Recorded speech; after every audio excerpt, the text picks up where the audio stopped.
किसी भी all India exam की जो प्रिपरेशन है वो आपके जीवन में बहुत कुछ टेस्ट करती है।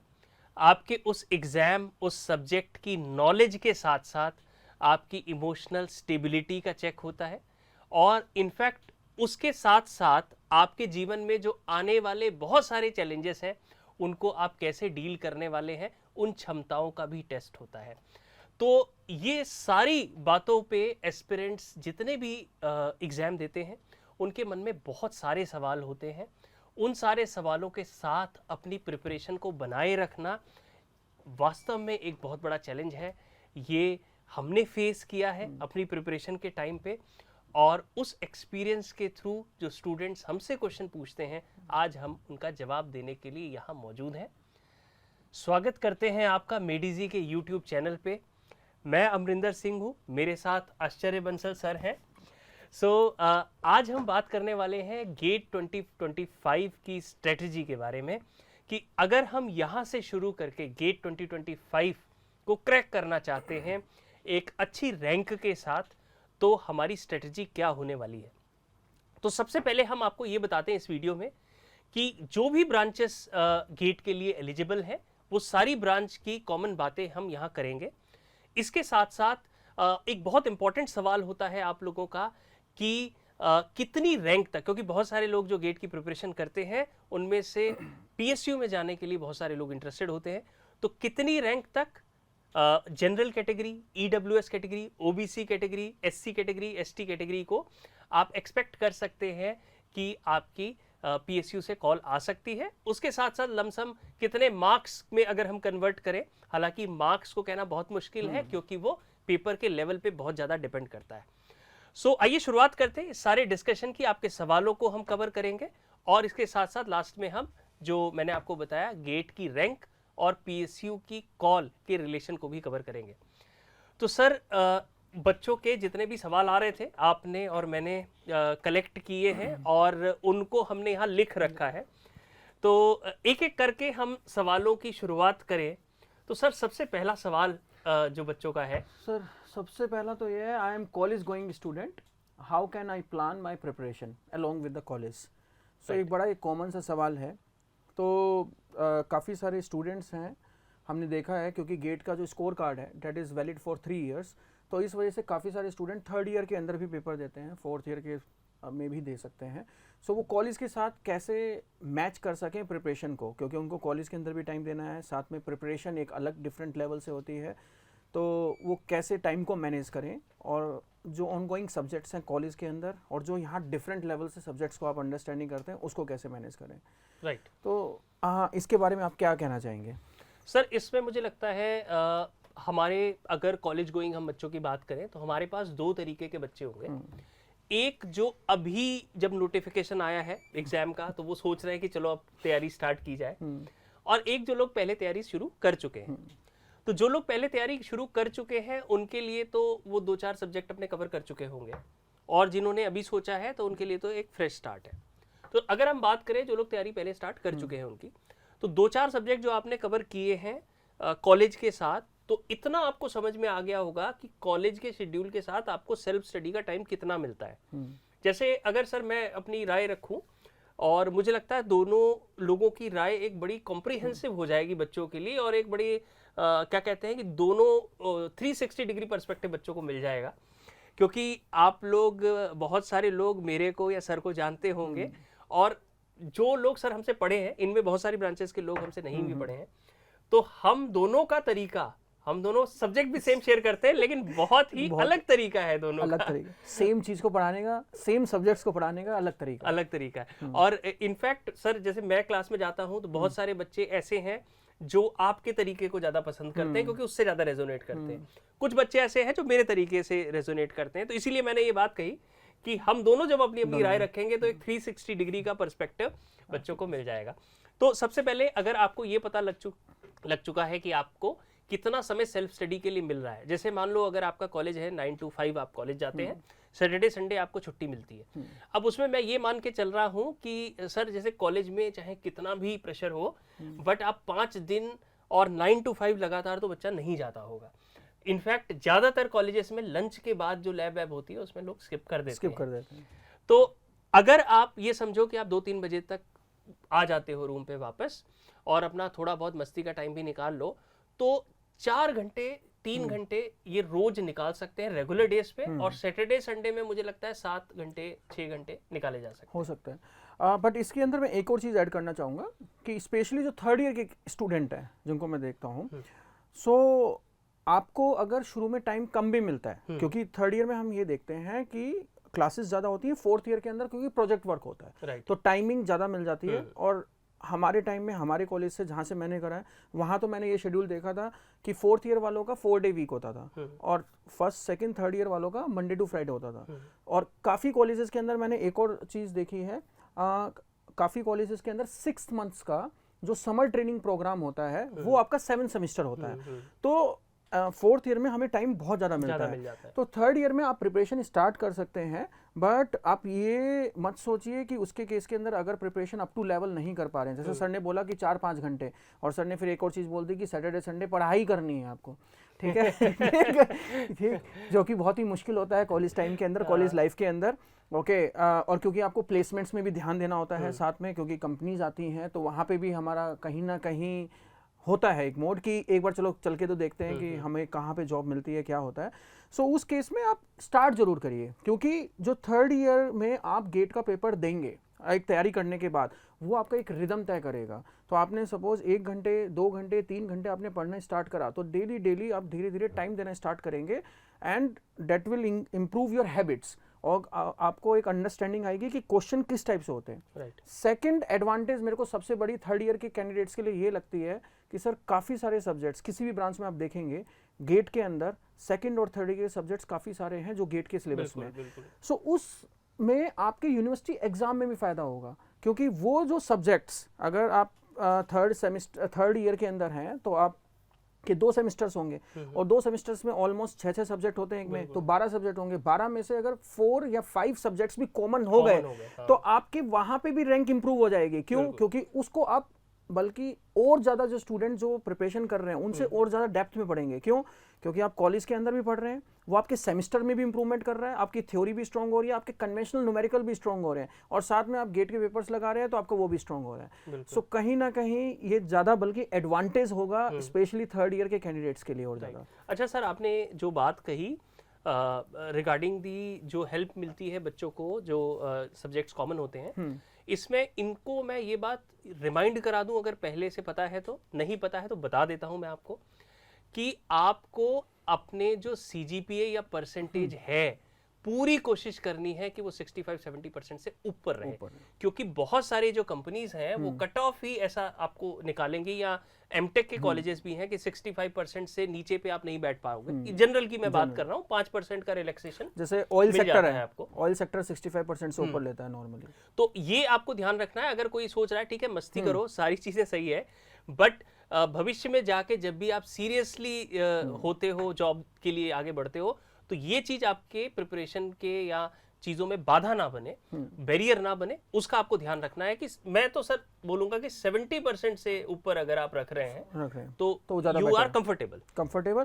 और ये उसमें भी हेल्प करेगा जो सर ने बोला, क्योंकि आपके पास अभी तो क्या है, यूनिवर्सिटी एग्जाम के पॉइंट ऑफ व्यू से जब हम पढ़ते हैं, मैक्सिमम कैंडिडेट्स की बात कर रहा हूँ मैं, ऐसा नहीं कह रहा कि जितने भी लोग ये वीडियो देखेंगे शायद सारे सीरियस ना होते हो, पर अगर परसेंटेज की देखें तो मैंने तो यही ऑब्जर्व करा, और मैं खुद भी ऐसे ही था, मतलब मेरे को आपका तो पता नहीं, ठीक आप बताएंगे, बट 90% स्टूडेंट एक रात पहले पढ़ते हैं, और वो जो 5 ईयर्स के पेपर होते हैं उसके बेसिस पे करते हैं, और उसमें भी इस तरह से करते हैं कि 2 या 3 चैप्टर कर लेते हैं जिससे हम पासिंग हो जाए। सो आप पर when you are starting preparation for the GATE, तो आप उस सब्जेक्ट को इन डेप्थ पढ़ेंगे, साथ में आप क्लासेस जब कंप्लीट कर रहे हैं गेट के साथ में उस सब्जेक्ट की, तो आपको गेट के इन डेप्थ नॉलेज होगी, साथ में फिर उस यूनिवर्सिटी एग्जाम में जिसमें आप 40 मार्क्स के लिए प्रिपरेशन कर रहे हैं या पासिंग के लिए, वो वहां पे 80 क्रॉस भी कर जाएगा। तो वो इनडायरेक्टली आपको प्लेसमेंट्स में भी हेल्प करेगा, क्योंकि फोर्थ ईयर में जब कंपनी जाएंगी तो आपकी सीजीपीए बेटर होगी, वो आपको आपकी परसेंटेज भी इंप्रूव करेगा, आपको भी कॉन्फिडेंस देगा, साथ में वो गेट के अंदर भी हेल्प कर रहा है।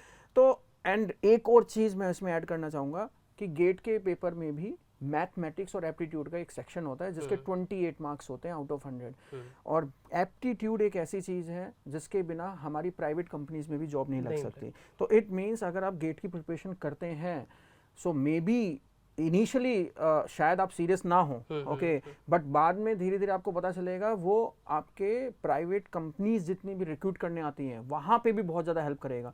जब आप इंटरव्यू में जाते हैं तो इंटरव्यू में वो आपसे मतलब मेरे से ऐसे ऐसे क्वेश्चन पूछे थे, फर्स्ट लॉ ऑफ थर्मोडायनेमिक्स क्या है, सेकंड लॉ, तो कॉलेज में बच्चों को ये भी नहीं पता होता। तो आपको इंटरव्यू में भी एज रहेगा, हर तरीके से ये फायदा करेगा। राइट। और सर इसमें जैसे जब प्रिपरेशन करते हैं बच्चे, जैसे सपोज अगर थर्ड ईयर में कोई है जो प्रिपरेशन कर रहा है, तो उसको मुझे लगता है कि थ्योरी पे, कंसेप्ट पे फोकस करने का काफी अच्छा खासा टाइम मिल जाता है।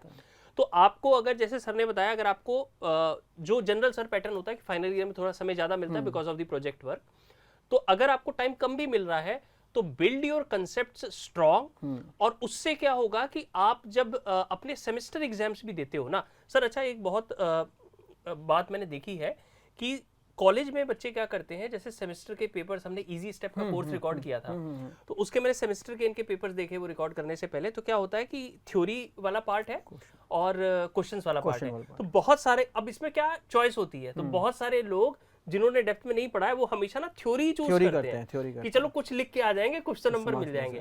तो अगर आप गेट के लिए सीरियसली प्रिपेयर कर रहे हो तो आप न्यूमेरिकल, क्योंकि सर न्यूमेरिकल अच्छे आते हैं और जो सेमेस्टर एग्जाम्स इसमें एक और चीज है, न्यूमेरिकल्स आप कम टाइम में भी कर पाओगे और आपके full out of full marks मिलेंगे। इसीलिए मैं कह रहा हूँ, जहां पासिंग सोच रहे थे वहां आपके 80 क्रॉस कर जाएंगे वो मार्क्स। तो अगर आपके फर्स्ट और सेकंड ईयर में मार्क्स कम भी आए हैं तो ओवरऑल सीजीपीए आपकी ऑटोमेटिकली इंप्रूव हो जाएगी। हाँ जी। तो एक तो सबसे पहले ये बात कि अगर आप थर्ड ईयर में हैं तो थर्ड ईयर में आपको अगर समय कम भी मिल रहा है, अपने कंसेप्ट्स को स्ट्रॉन्ग करिए। क्वेश्चन सॉल्विंग आप जितनी भी कर पा रहे हैं, जैसे मान लो अगर सर इन्होंने मंडे टू फ्राइडे या सैटरडे तक इन्होंने सिर्फ थ्योरी ही पढ़ पाया, मतलब सिर्फ अगर सपोज क्लास अटेंड कर रहा है, कोई क्लास अटेंड कर पाया, वर्कबुक वगैरह की या क्वेश्चंस की प्रैक्टिस नहीं कर पा रहा, तो एक दिन चलो हफ्ते में आप रख लो या 2 दिन रख लो, आप अपने हिसाब से उसको मैनेज करके शेड्यूल को चल सकते हो कि इसमें आप क्वेश्चन सॉल्व करोगे जब भी आपको समय मिल जाए। तो ये आप एक एक सब्जेक्ट के साथ जब करते जाओगे तो साइक्लिक फॉर्म में आपके पास अगर 7 महीने हैं गेट एग्जाम देने से पहले, तो आप जितने भी सब्जेक्ट, क्योंकि थर्ड ईयर का बच्चा शायद हो सकता है सारे सब्जेक्ट कवर ना कर पाए, तो लेकिन जो आप सब्जेक्ट पढ़ो उसको रिगरसली अच्छे से क्वेश्चन भी उसकी प्रैक्टिस करो, ताकि ऐसा ना करो कि सिर्फ थ्योरी पढ़ते चले जाओ और क्वेश्चन बिल्कुल ही नहीं करो। क्योंकि उसमें एक और चीज है सर, क्योंकि जो बच्चे थर्ड ईयर में है सो उनका एक एक्स स्कोर कार्ड आता है या एक्स रैंक आती है, तो उनके पास इंप्रूवमेंट करने का चांस एक और है फोर्थ ईयर के अंदर। और फोर्थ ईयर में एक और एडवांटेज क्या कि जब हम एक चीज पहले से पढ़ चुके हैं और हमें तरीका भी पता चल गया है और फोर्थ ईयर में टाइम भी ज्यादा मिलेगा इनको पढ़ने का, तो उस केस के अंदर ऑटोमेटिकली आपका साथ में ही इतनी अच्छी रैंक इंप्रूव होगी फोर्थ ईयर में कि अगर आपके सारे कंसेप्ट क्लियर हो चुके हैं तो फोर्थ ईयर में just you can attend the class test series, join कर सकते हो आप टेस्ट सीरीज से, और अपनी प्रिपरेशन कंटिन्यू करके और उसी के अंदर अपनी रैंक को बहुत अच्छे से इंप्रूव कर सकते हो। और क्योंकि वो स्कोर कार्ड 3 साल के लिए वैलिड है। और आई डोंट नो आपको याद होगा या नहीं, 2014-15 के अंदर डीसी का एक बच्चा था वीकेंड बैच के अंदर, मेरे को अभी भी याद है, वो फोर्थ ईयर का था, फोर्थ ईयर का, सैटरडे संडे उसकी क्लास होती थी उस टाइम पे, ओके, और उसकी रैंक सर फर्स्ट आई थी, फर्स्ट। उसके मार्क्स आए थे गेट में 98.33 100 में से, और सेम ईयर में इंजीनियरिंग सर्विसेज में उसकी सेकंड रैंक आई थी, और डीसी का लड़का था, फोर्थ ईयर के अंदर ही उसने प्रिपरेशन करी थी। तो आप ये नहीं कह सकते हैं कि जो कॉलेज गोइंग स्टूडेंट हैं या जो पास आउट स्टूडेंट हैं जो अलग से कर रहे हैं प्रिपरेशन, सिर्फ वो ही एक्स्ट्रा एज पे हैं, नहीं। अगर आप सीरियस हैं तो आप फोर्थ ईयर के साथ भी, थर्ड ईयर के साथ भी अच्छी रैंक लेके आ सकते हैं। जामिया मिलिया इस्लामिया का एक स्टूडेंट था, आपको याद होगा, उसकी भी रैंक टॉप 5 में या समथिंग कुछ आई थी। सर मैंने देखा है जितने दिल्ली एनसीआर के कॉलेजेस हैं, तो वो क्योंकि कहीं ना कहीं उनको एक एडवांटेज रहा कि यहाँ मेडिजी इंस्टीट्यूट रहा, तो इसके टच में रहे, और बहुत पुराना इंस्टीट्यूट है, 2002 का एस्टेब्लिश इंस्टीट्यूट है ये, तो अब उनके पास ये अपॉर्चुनिटी रही और उन्होंने अवेल किया जो दिल्ली एनसीआर के आसपास थे। अब तो खैर ऑनलाइन फैसिलिटी है तो बच्चे कहीं भी बैठ के पढ़ सकते हैं, बट ये जो आप बात बता रहे हैं, ज़ील अगर है तो टाइम इतना तो है कि अगर आप मैनेज कर पाओ अपनी चीजों को तो बहुत अच्छी रैंक आप ला सकते हैं। वाईएमसीए के बहुत स्टूडेंट आते हैं, वाईएमसीए के आते हैं, बहुत रैंक आई हैं, टॉप 100 के अंदर बहुत सारी रैंक्स आई हैं। एंड ये सारे एग्जांपल्स मैं इसीलिए उनके ले रहा हूँ जो कॉलेज के साथ जिन्होंने क्लियर करा एग्जाम्स को। राइट। ओके, इनफैक्ट वो तो ट्रैवल भी करते थे, सैटरडे संडे को वो ट्रैवल भी करके आते थे और उसके बाद भी क्लास अटेंड करते थे। और जिन बच्चों की सिर्फ सैटरडे संडे को क्लास होती थी उनकी तो क्लास भी लंबी होती थी, क्योंकि 2 दिन में उनको कवर करना होता था सिलेबस को पूरे को। तो चलिए सर, अब नेक्स्ट क्वेश्चन में चलते हैं। नेक्स्ट क्वेश्चन सर, क्योंकि ये हमने कॉलेज गोइंग की बात करी, हमने बात उनकी करी कि अगर किसी ने पहले से तैयारी स्टार्ट कर दी, अगर कोई अभी कर रहा है तो उसके लिए मोर और लेस बात सेम है। बस ये है कि आपको एक सब्जेक्ट आप करोगे, अगर आपको पहले से आइडिया नहीं है, एक सब्जेक्ट करने में आपको समझ में आ जाएगा कि आपको कितना समय मिल रहा है, फिर उसी हिसाब के आप अरेंज कर सकते हैं, जैसे हमने बताया। एक चीज और हम ये कहना चाहेंगे कि मे भी हो सकता है कि शायद हम कोई क्वेश्चंस स्किप कर गए हो या हमारे दिमाग में ना आए हो, और आप कॉलेज के अगर स्टूडेंट हैं 3rd ईयर और 4th ईयर के, तो आप इस वीडियो के कमेंट सेक्शन के अंदर भी डाल सकते हैं अपना क्वेश्चंस, तो हम वहां पे भी रिप्लाई आपको कर देंगे। बिल्कुल। और यहाँ पे सर हम रिप्लाई कर देते हैं, नहीं तो हम कभी भी दोबारा कभी वीडियो बनाते हैं तो हमारे दिमाग में ये बात रहती है जो बच्चे पूछते हैं, तो उसको हम कहीं ना कहीं तो कवर कर ही और देते हैं। इनफैक्ट मैं तो ये भी कहूंगा कि अगर कोई ऐसा टॉपिक है आप सजेस्ट भी करेंगे तो आप बताएंगे भी कि ये टॉपिक के ऊपर सर आप बात कर सकते हैं, तो डेफिनेटली वी विल ट्राई कि उसके ऊपर भी हम बात करेंगे। राइट। तो सर अब नेक्स्ट क्वेश्चन लेते हैं कि I am pass out student, how can I plan my preparation. Pass out के लिए सर मुझे लगता है, जैसे मैं जब प्रिपरेशन करने आया था तो पास आउट होके जॉब करके फिर जॉब छोड़ के यहाँ पे आया था दिल्ली, तो पास आउट के लिए तो एक कहते हैं ना वो जो अर्जुन को सिर्फ मछली की आंख दिख रही है, तो वो लक्ष्य है पास आउट स्टूडेंट के लिए। और उसके लिए तो पूरा दिन, फिर उसको ये तो पूछना ही नहीं है, मतलब मैं तो ये कह रहा हूँ, जैसे हमारी बात हो रही थी अभी इस वीडियो से पहले कि बच्चे ये भी पूछते हैं कि कितने घंटे पढ़ना चाहिए, वो भी एक सवाल है। तो उसको ये सवाल तो पूछना ही नहीं चाहिए कि कितने घंटे पढ़ना चाहिए, क्योंकि वो करने ही यही आया है, अब उसके पास कुछ और नहीं है। तो आपको और कुछ भी नहीं करना है। आपको अगर आप क्लास कर रहे हैं उसमें 4, 5, 6 घंटे जा रहे हैं आपके, तो उसके अलावा सारा समय आपको सेल्फ स्टडी के लिए देना है। एक एग्जाम्पल के तौर पे, जैसे हमारे जो ऑफलाइन क्लासेस हैं उसमें जो क्लास चल रही है 8, 8:15 से 2 बजे, 1:30-2 बजे तक क्लास चलती है, तो ये जो क्लास हमारी चल रही है इसके साथ अगर बच्चा पूछे कि भाई इतना मान लो क्लास में पढ़ाई कर ली उसने, तो उसके बाद उसको कितना समय देना चाहिए, ये बहुत पूछते हैं सर बच्चे। आपकी राय में क्या होना चाहिए? सर ने एक चीज और बोली थी, मैं इसका जवाब तो दूंगा ही, कि सेल्फ स्टडी आपको और करनी है। सेल्फ स्टडी का मतलब ये नहीं कि अलग से आपको कुछ और चीज करनी है, मतलब आपको सारा पका पकाया सब कुछ यहाँ पे मिल जा रहा है, जस्ट आपको घर पे जाके उन चीजों को प्रॉपर रिवीजन करना है। अब सर का ये क्वेश्चन कि इसके साथ और क्या करें, देखिए एक चीज समझिए, जितना आप प्रैक्टिस करेंगे, कोई शॉर्ट तो इसका आंसर है नहीं सर मेरे हिसाब से, क्योंकि अब जब आपने कहा कि जब पढ़ने ही आए हैं तो मेरे को 18 घंटे बचे हैं, 6 घंटे की क्लास है, उसमें ब्रेक है, तो 18 घंटे बचे हैं। अब आप उसमें 18 आवर्स में आप देख लीजिए आप क्या क्या करते हैं, आप सोते हैं, खाते हैं, पीते हैं, बातें करते हैं, या क्या करते हैं। तो मेरे ख्याल से जो बच्चे बहुत सीरियसली पढ़ने आए हैं, तो ये शॉर्ट मैं कभी कह नहीं सकता उसके लिए कि मैं कह दूं कि 10 साल के क्वेश्चंस आप कर लो ईएस के, या 10 साल के गेट के सिर्फ। तो अगर उसके पास टाइम बचा है और वो पढ़ने के लिए बहुत ज़्यादा सीरियस है, तो वो 10 की जगह 15 भी करेगा, 20 भी करेगा, 25 भी करेगा, क्योंकि डेफिनेटली आप जितने क्वेश्चंस प्रैक्टिस करेंगे उतनी आपकी थिंकिंग जो है डेवलप हो जाती है।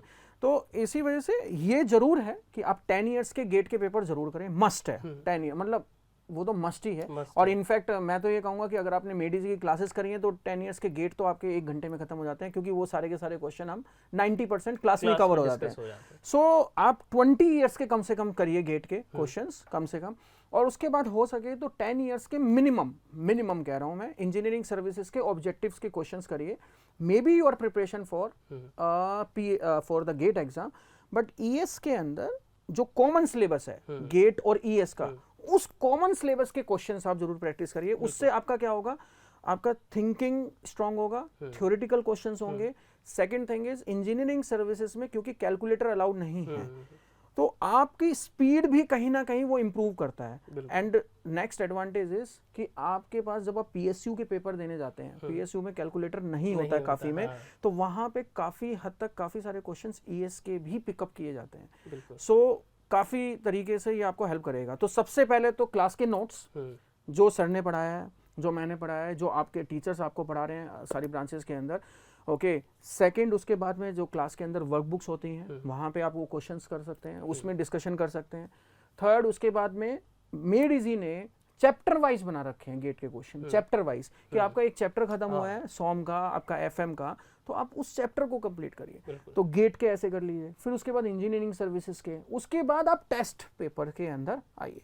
और सर आप इसमें क्या ऐड करना चाहेंगे? सर ये जो आपने बताया इंजीनियरिंग सर्विसेज के क्वेश्चंस का ऑब्जेक्टिव का, ये बच्चों का बहुत आप लोगों का सवाल रहता है कि मैं गेट की तैयारी कर रहा हूँ तो क्या मुझे ईएस के ऑब्जेक्टिव क्वेश्चंस करने चाहिए।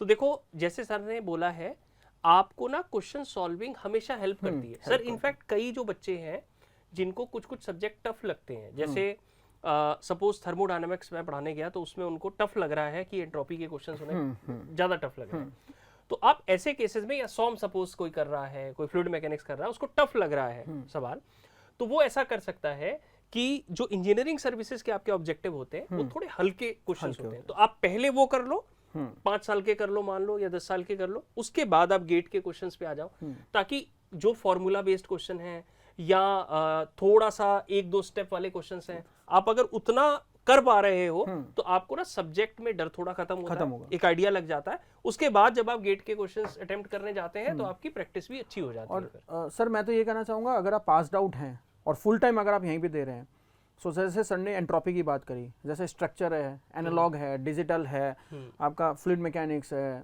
सॉम है, एनवायरनमेंट है, आपको सबसे पहले आपको एक और चीज़ तरीका कर सकते हो जो शायद मैं करता था, मे भी आपके लिए सही हो, कि आपने क्लास में सब्जेक्ट पढ़ा एक टीचर से, तो एक सब्जेक्ट में लगभग 7 से 8 चैप्टर होते हैं। 8 चैप्टर में से ऐसा नहीं हो सकता, अगर आपने सीरियसली सुना है कि आपको 8 के 8 चैप्टर में प्रॉब्लम है, अगर 8 में प्रॉब्लम है तो या तो टीचर में प्रॉब्लम है या फिर आप में प्रॉब्लम है, ठीक है? या तो आप सुने नहीं, सिर्फ अटेंडेंस लिए, ठीक है? सो 8 चैप्टर में से 1 या 2 चैप्टर ऐसे हो सकते हैं जिसके टॉपिक आपको डिफिकल्ट लगे, जिसके क्वेश्चंस आप ना कर पा रहे हो। उस केस में उस पर्टिकुलर टॉपिक को मैं कैसे करता था, मे बी आपको सही लगे तो आप अप्लाई कर सकते हो उसको।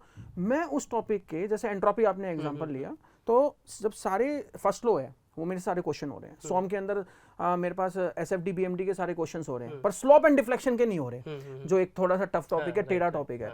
तो उस केस में मैं क्या करता था, पर्सनल लेवल पे मैं उसके ईएस के कन्वेंशनल क्वेश्चन उठाता था, कन्वेंशनल क्वेश्चन।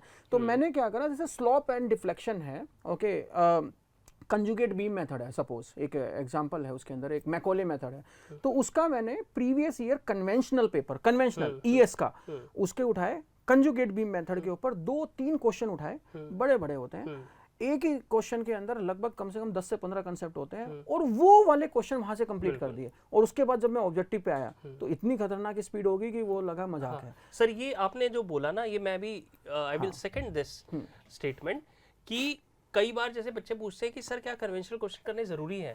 देखो अगर कोई टॉपिक पे आप एक बड़ा क्वेश्चन कर लेते हो, इसीलिए हम क्लास में सर कराते भी हैं बड़े क्वेश्चंस, तो आपकी ना क्विकनेस बढ़ जाती, क्वेश्चन सॉल्विंग एबिलिटी बढ़ जाती, एक टाइम पे 50 चीजें सोचने की क्षमता आ जाती है।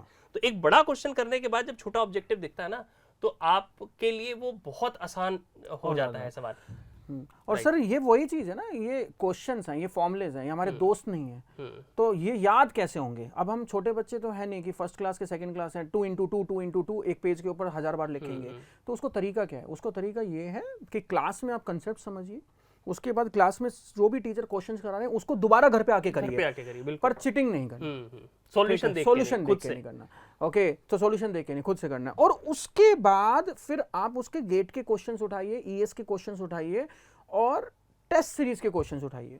तो आप जितने बार एक फॉर्मुलेस के ऊपर अलग अलग वैरायटीज के क्वेश्चन देखेंगे, उतना आपका माइंड उस तरह से वर्क करने लग जाएगा। तो 2 ही तरीके हैं, या तो दिमाग बहुत खतरनाक तेज हो, तो आपने फॉरेन ऑथर्स की बुक पढ़ रखी हो, आईआईटी के प्रोफेसर की बुक पढ़ रखी हो, ठीक है, बट उसके केस में इशू ये है कि टाइम हमारे पास 7 महीने, तो हम उसको कैसे कंप्लीट करेंगे, ओके? या फिर दूसरा तरीका ये है कि आप उस टॉपिक के ऊपर कम से कम 100 क्वेश्चन कर डालो, तो ऑटोमेटिकली आपकी पूरी तैयारी हो जाती है। तो क्वेश्चन सर, क्वेश्चन सॉल्विंग से बार बार आपका दिमाग वो फॉर्मूला ढूंढेगा, वो कंसेप्ट ढूंढेगा, तो आपको ना चाहते हुए भी याद हो जाएगा। और सर क्वेश्चन सॉल्विंग के थ्रू ना, अगर आपको 2-4 घंटे पढ़ना है तो वो पढ़ना भी आसान हो जाता है। आप सिर्फ थ्योरी अगर रट रहे हो, बार बार रट रहे हो, तो आपके लिए वो 2 घंटे रटना भी थ्योरी बहुत मुश्किल काम है। और एक और चीज एडवांटेज है कि गेट का जब आप पेपर पूरा 100 मार्क्स का देखेंगे टोटल एडिटी में, तो वो उसमें मेजॉरिटी जो है 80-90% तक का जो पेपर आता है वो न्यूमेरिकल टाइप का आता है। तो थ्योरी आपकी चाहे कितनी भी स्ट्रांग हो, अगर आपके न्यूमेरिकल पे कमांड नहीं है तो उसके केस में नहीं हो पाएगा। जैसे मैं कहता हूँ बहुत सारे बच्चे क्या होते हैं, बहुत ज़्यादा थ्योरेटिकल डेप्थ, इन डेप्थ में बहुत ज़्यादा चले जाते हैं और वो उतना टाइम फिर नहीं दे पाते क्वेश्चंस को प्रैक्टिस करने में, और फिर उनसे क्वेश्चंस नहीं होते and then they will become frustrate. Sir ये पॉइंट आपने बहुत अच्छा उठाया। हाँ। ये मैंने खास करके जो रिपीटर्स हैं उनमें प्रॉब्लम देखी। अगर कोई रिपीटर आप में से है जो ये वीडियो देख रहा है, इस बात को बहुत ध्यान से सुनना जो सर ने बोली है कि आप इन डेप्थ ज्यादा थ्योरी में देखो, समझना कंसेप्ट इज गुड, उसको कोई डिस्करेज नहीं कर रहा, लेकिन एक लिमिट से ज्यादा जब आप सिर्फ थ्योरी की ही अंडरस्टैंडिंग में घुसते चले जाते हो और क्वेश्चन सॉल्विंग से कॉम्प्रोमाइज होने लगता है, तो मैंने ऐसा देखा है। इनफैक्ट मैंने एक दो स्टूडेंट से सर बोला भी था, अनफॉर्चुनेटली समय पे उनको बात स्ट्राइक उतनी शायद मेरी नहीं करी होगी। मैंने जब देखा उनका रिजल्ट तो फाइनली बात समझ में आई कि पिछले साल से भी नीचे आ गया। क्यों? क्योंकि आप मेन मुद्दा ये भूल गए कि आप देखो कोई भी चीज है, जैसे मान लो सब्जेक्ट है, आज आपने पढ़ा, आपको याद रहेगा, लेकिन धीरे धीरे आप भूलते चले जाओगे। तो अगर आप रिपीटर हो तो आप अगर उतनी ही मेहनत कर रहे हो जितनी पिछली बार करी थी, तो उससे तो आप एक लेवल तक ही पहुंच पाओगे। आप अगर उससे थोड़ी कम मेहनत कर रहे हो तो हो सकता है आप और नीचे गिर जाओ, क्योंकि चीजें याद रखने के लिए भी तो मेहनत है। मतलब आपने वजन कुछ उठाया तो उसको उठाए रखने के लिए भी तो मेहनत है, और एफर्ट लगाया तो और ऊपर आप उठा पाओगे। तो इसलिए जो सर मतलब मुझे लगता है कि रिपीटर्स हैं हमारे, उनको बहुत ध्यान देने की जरूरत है कि क्वेश्चन सॉल्विंग से कभी कॉम्प्रोमाइज आपका नहीं होना चाहिए। यही सेम चीज मैं इसके साथ ऐड करना चाहूंगा। मैंने भी देखा है एक्चुअली उनको फेथ की कमी होती है काफी स्टूडेंट्स को। मतलब एक जैसे अमरिंदर सर भी वही सब्जेक्ट पढ़ाते हैं, मैं भी वही सब्जेक्ट पढ़ाता हूँ, तो एक्चुअली आपको समझने की जरूरत है कि आप एक सब्जेक्ट को एक टीचर से अगर आपने पढ़ लिया है फ्रॉम एनीवन XYZ, बट अगर आप उस सब्जेक्ट को, उसी सेम सब्जेक्ट को अगर आप फिर दूसरे तीसरे चौथे चीज़ें से पढ़ रहे हैं, आप समझिए 80 to 90% content is always same. क्योंकि एवरीबडी जो रेफरेंस बुक है सबके लिए, स्टैंडर्ड जो बुक है, सॉम की है तो टिमोशेंको ही है, BC पूनम यही है, ओके, कोई भी जो भी रेफर करेगा, GH राइडर ही है, ओके, मतलब FM है तो एक स्टैंडर्ड बुक है, थर्मोडायनेमिक्स है तो PK नाग ही है, सेंजल्स ही है। सो तरीका सबका अलग हो सकता है, पर कंटेंट जो है वो फॉर्मलेस चेंज नहीं हो सकते। तो मेरी सजेशन हमेशा ये रहती है, मैं क्लास में बोलता हूँ, आप एक सब्जेक्ट को 10 लोगों से मत पढ़ो। एक सब्जेक्ट को 10 लोगों से पढ़ने की जगह एक सब्जेक्ट को एक ही टीचर से जिससे पढ़ाया उसको 10 बार पढ़ो, 10 बार पढ़ो। हाँ। मतलब सेम चीज को, क्योंकि आपको ये भी समझने की जरूरत है, अगर सच में इससे इंपैक्ट होता तो गेट के अंदर 100 में से 90 मार्क्स कट ऑफ जाती, कट ऑफ तो वही 28 जा रही है, तो इसका मतलब 50 मार्क्स के ऊपर IIT मिल जा रहा है। जब 50 मार्क्स पे IIT मिल जा रहा है और मैं एक टीचर से पढ़ लिया और उसने अगर सपोज 80% अच्छा पढ़ाया और दूसरे टीचर ने सपोज 90% पढ़ाया, तो मैं तो ये कह रहा हूँ 80 कहाँ आपके, तो 90 कहाँ आपके, तो 80 भी नहीं आ रहे हैं, आपके तो 50% ही मार्क्स आ रहे हैं। सो इट मीन्स एवरेज भी अगर आपकी परफॉर्मेंस रहती है, in that case also you will get the PSUs। अभी हम लास्ट स्लाइड पे आपको दिखाएंगे, आप रुके रहिएगा और लास्ट की स्लाइड में आप देखिएगा, आप सारी ब्रांचेस के देख के आप शॉक हो जाएंगे जब आपके पास इंफॉर्मेशन आएगी। राइट। सो ये तो हमने जनरल बातें कर ली सर, एक फ्रेशर के लिए और एक पास आउट के लिए। अब हम इनके ना बहुत सारे स्पेसिफिक क्वेश्चंस हैं, उन पे एक एक बात करते हैं। थ्योरी समझ आती है, क्वेश्चंस नहीं होते, बहुत ही कॉमन सवाल है। हाँ। हर साल बहुत लोग पूछते हैं कि सर, एक तो सर ये भी पूछते हैं बच्चे बहुत ज्यादा कि सर जब आप क्लास में पढ़ाते हैं तो सब समझ में आता है, बट घर जाके जब हम सवाल करते हैं तो हमसे नहीं होते। इसमें सर मैं अपना इनपुट दे रहा हूं, फिर आप भी अपनी बात रखिएगा। सबसे पहले तो देखो, अगर आपको ये लग रहा है कि थ्योरी समझ में आती है अच्छे से, तो इसका मतलब है टीचर आपको पढ़ा रहा है अच्छे से, आप अपना थोड़ा दिमाग, इतना लेवल तो आप में है ही कि आप थ्योरी को समझ पा रहे हैं। क्वेश्चंस नहीं होते तो कई बार क्या है कि आपने कॉलेज में क्वेश्चन सॉल्विंग प्रैक्टिस नहीं करी है, वहां आपका लैक है, प्रॉब्लम सॉल्विंग एबिलिटी अभी आपकी डेवलप नहीं है। तो आपको क्या करना है, जैसे सर ने बोला था कि आपको जो भी क्वेश्चंस क्लास में कराए गए, ये बात बहुत ज्यादा एम्फेसिस देके मैं भी क्लास में बोलता हूं और सर भी बोल रहे हैं इस बात को कि आपको उन क्वेश्चंस को जब आप रिवाइज कर रहे हो खुद से करना है, खुद से। सॉल्यूशन तब देखो जब नहीं हो पाया आपसे, तो उससे क्या होगा, आप एक सर्टेन लेवल पे आ गए उस सब्जेक्ट के। अब जब आप नया क्वेश्चन अटेम्प्ट करने जा रहे हो तो उस क्वेश्चन में आपको कम से कम 10, 15, 20 मिनट लगाने हैं, उसका सॉल्यूशन नहीं देखना है। और जब आप लर्निंग फेज में होते हो तो लर्निंग फेज में ये बात छोड़ दो कि अरे मैं तो आधे घंटे में 2 ही क्वेश्चन कर पाया और मेरे दोस्त ने तो सॉल्व्ड एग्जांपल पढ़ लिया, उसने 10 पढ़ लिए। भाई आप किसी को साइकिल चलाते हुए कितना भी देख लो, जब तक खुद साइकिल पे बैठ के पेडल नहीं मारोगे आपको साइकिल चलानी नहीं आएगी। तो सर मैं इसी में ऐड करना चाहूँगा यही सेम बात। अगर आपको ऐसा लगता है जो सर ने बोला, मैं उसी में एग्जांपल दे रहा हूँ कि ऐसा हाँ मेरे को भी बोलते हैं लक्ष्य, तो मैं क्या आंसर देता हूँ उसमें कि सर मेरे से तो आधे घंटे में 2 क्वेश्चन हुए और मेरे दोस्त ने आधे घंटे में 30 क्वेश्चन दे दिए। तो मेरा आंसर यही रहता है और मैं दोबारा वही आंसर दे रहा हूँ। अगर आपको सच में ऐसा लगता है कि वो सुपर क्रिश है, ठीक है, वो रजनीकांत है, ओके, तो आप अगर सपोज मैकेनिकल ब्रांच के हैं तो उसको इलेक्ट्रॉनिक्स के क्वेश्चन दे के दिखाइए और उसको बोलिए 30 मिनट में 30 नहीं 1 क्वेश्चन भी करके दिखा। ओके, तो आप सिविल के हैं तो सिविल वाले को इलेक्ट्रॉनिक्स के, इलेक्ट्रॉनिक्स वाले को मैकेनिकल के, मैकेनिकल वाले को इंस्ट्रूमेंटेशन के क्वेश्चन दीजिए। तो आपको ये समझने की जरूरत है वो 30 मिनट में 30 क्वेश्चन क्यों कर पाया।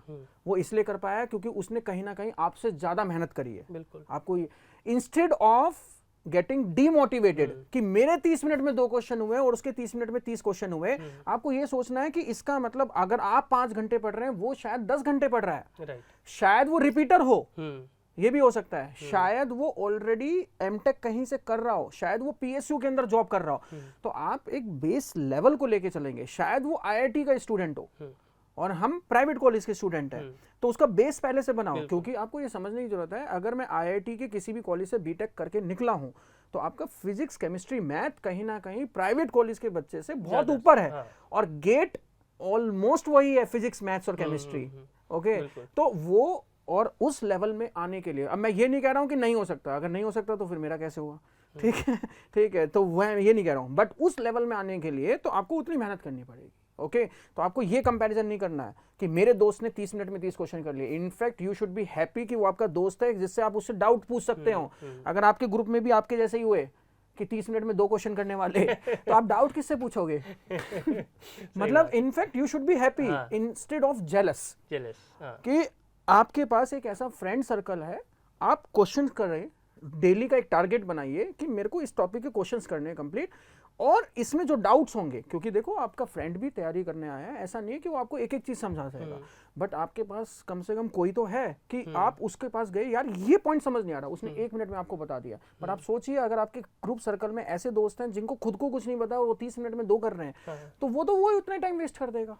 तो इंस्टेड मतलब आप अपना ग्रुप के ऊपर भी ध्यान रखिए और प्लीज ऐसे लोगों के साथ ग्रुप बनाइए जो सच में सीरियस हैं for the preparation, okay, not for gossip कि नहीं होगा या ये होगा वो होगा। ठीक है, देखो गॉसिप्स हमने भी बहुत करी हैं, आप भी बहुत कर रहे हैं, आप भी इंजीनियर रहे हैं, हम भी इंजीनियर रहे हैं, तो हम ये नहीं कह रहे हैं कि आप मस्ती मत करिए। सर ने शुरू में बोला भी कॉलेज गोइंग स्टूडेंट हैं तो आधे घंटे आपने मस्ती कर ली, 1 घंटा और उसके बाद पढ़ लिए, पर it does not mean that कि जो पास आउट स्टूडेंट है, अब वो जो 18 घंटे आपके पास बचे हैं 6 घंटे क्लास में देने के बाद, कि उसके अंदर आप ये चीज़ कर रहे हैं। इस 6 महीने 7 महीने में इनफैक्ट लंच आप कर रहे हैं, डिनर जब आप कर रहे हैं, जब आप ब्रेकफास्ट कर रहे हैं, उसमें डिस्कशन होना चाहिए आपके डाउट्स का, सो दैट वो टाइम वेस्ट ना हो। बिल्कुल। सर मुझे ना एक बात याद आई, अभी एक बैच मैंने पढ़ाया सुल्तानपुर में, उसके बाद आपने भी ऑफलाइन बैच पढ़ाया। उसी बैच में क्या हुआ कि बीच में क्लास से जब मैं बाहर गया तो वापस आ रहा था, तो मैं देख रहा था जैसे बच्चे बीच में क्या होता है, हम लोग 5 मिनट के लिए अगर क्लास से बाहर गए तो अपना कुछ करने लगते हैं, तो वो ना कुछ पता नहीं क्या कर रहा था, सब्सक्रिप्शन शायद कुछ कर रहा था, वो किसी ओटीटी प्लेटफॉर्म का। तो मैंने बोला ओटीटी प्लेटफॉर्म का सब्सक्रिप्शन मतलब आपको सीरीज देखने का टाइम मिलता है? हाँ सर, बिना इसके चलेगा कैसे, काम कैसे चलेगा? तो आई वाज अमेज्ड कि आप एक ऑल इंडिया एग्जाम की प्रिपरेशन करने आए हो, ठीक है, कोई यूट्यूब का वीडियो आधे घंटे का देखना, 1 घंटे का देखना, that is not a problem, but आप कोई सीरीज देख रहे हो और वो भी लगातार देख रहे हो कि आपको सब्सक्रिप्शन रिन्यू करना पड़ रहा है, बिकॉज तो ये अगर आप कर रहे हो तो फिर उसके बाद आप अगर सोच रहे हो कि नहीं मेरे को क्वेश्चन सॉल्व नहीं होते, तो भाई आप फिर अपना समय गलत जगह लगा रहे हो। आपको अपना समय जब तक सही जगह नहीं लगाओगे ये प्रॉब्लम आपको रहेगी। सो सर यही चीज मैं क्लास में बोलता हूँ, आप मस्ती करिए, ऐसा नहीं है, पर वो मस्ती इस 6 महीने में मत करिए, आपको समझने की जरूरत है। अगर आपको सीरियसली लाइफ टाइम मस्त लाइफ जीनी है, मस्त का मतलब हर एक के लिए अलग अलग हो सकता है, एक मतलब सिक्योर्ड लाइफ जीनी है, ओके, एक अच्छे इंस्टीट्यूट के अंदर काम करना है, एक अच्छी ऑर्गेनाइजेशन में काम करना है, ओके, आईआईटी से एमटेक कंप्लीट करना है, आईएससी से, या एनटीपीसी, आईयूसीएल, बीपीसीएल के अंदर जाना है, या ईएस बनना है या एएस बनना है, तो ये 6-7 महीने 8 महीने आपके पास में कुछ भी नहीं होना चाहिए, ओके बस आपके पास 3 काम होने चाहिए, आपको कोचिंग अटेंड करनी है, सोना है, खाना है और पढ़ना है, बस इसके अलावा कुछ नहीं होना चाहिए। और ग्रुप के अंदर भी डिस्कशन डाउट्स का होना चाहिए इंस्टेड ऑफ नेगेटिविटी, राइट, कि मेरा नहीं हो पा रहा है, मेरे से ये क्वेश्चन नहीं हो पा रहे हैं, तो ये चीज़ नहीं होनी चाहिए। अगर वही सर ने सही कहा, अगर सच में आप OTT प्लेटफॉर्म और इन चीज़ों में लगे हुए हैं तो it is not a right place and don't waste your time. Instead of focusing ये 6 महीने आप उसकी स्किल्स बनाने में करिए, कम से कम वहाँ से रिलेटेड कोई जॉब मिल जाएगी आपको। ओके चलिए चलते हैं नेक्स्ट क्वेश्चन पे। पढ़ाई का शेड्यूल क्या होना चाहिए? तो सर जैसे एक मैं अपना एग्जांपल शेयर करता हूँ, शायद क्योंकि कई बार क्या होता है कि हम जब प्रिपरेशन स्टार्ट करते हैं, और ये खास करके उन बच्चों का सवाल ज़्यादा होता है जो स्टार्ट कर रहे हैं या फिर उन्होंने 2-4 महीने इधर उधर कर लिया है, अब उन्हें समझ नहीं आ रहा कि आप पढ़ाई करें कैसे। तो जब प्रिपरेशन करी थी, मैंने प्रिपरेशन करी थी यहाँ मेडीजी में ही उस समय ज्वाइन किया था। मेरी क्लास चलती थी सुबह 8 बजे से 12 बजे तक की क्लास चलती थी। और उसके बाद उस समय सर क्या होता था कि उस समय गेट के थ्रू PSUs नहीं होते थे, तो इसलिए लिमिटेड एक पढ़ाई से भी काम चल जाता था। तो सैटरडे संडे ऑफ हुआ करता था, अब तो खैर उतना लेजर नहीं है। तो 8 से 12, अब क्या होता था कि मैं जब यहाँ से जाता था, मैं रहता था लगभग आधा घंटा दूर, तो जाके खा के मैं सो जाता था और 3-3:30 बजे उठ के मैं अपना पढ़ाई शुरू कर देता था। और एक स्लॉट मेरा होता था कि अगर मैं 3:30 बजे मैं पढ़ने बैठा हूँ तो लगभग 6-6:30 बजे तक लगातार पढ़ूं। करेक्ट। और मैं टाइम नोट करता था, मतलब जैसे मैं पढ़ने बैठा अगर, तो जो भी रफ कॉपी है जिसपे आप क्वेश्चन सॉल्विंग कर रहे हो, उस दिन की डेट लिख ली और लिख लिया स्टार्ट टाइम 3:30। अब शुरू में मैंने क्या किया, जब स्टार्ट टाइम लिखा और उसके बाद पढ़ने बैठा तो बीच में वॉशरूम चला गया। अब मैंने देखा आके मैं गया तो वॉशरूम हूँ, लेकिन वॉशरूम गया तो पानी पी लिया तो क्योंकि मैं फैमिली के साथ भी था उस समय रह रहा था, दीदी के साथ, तो किसी से बात करने लग गया।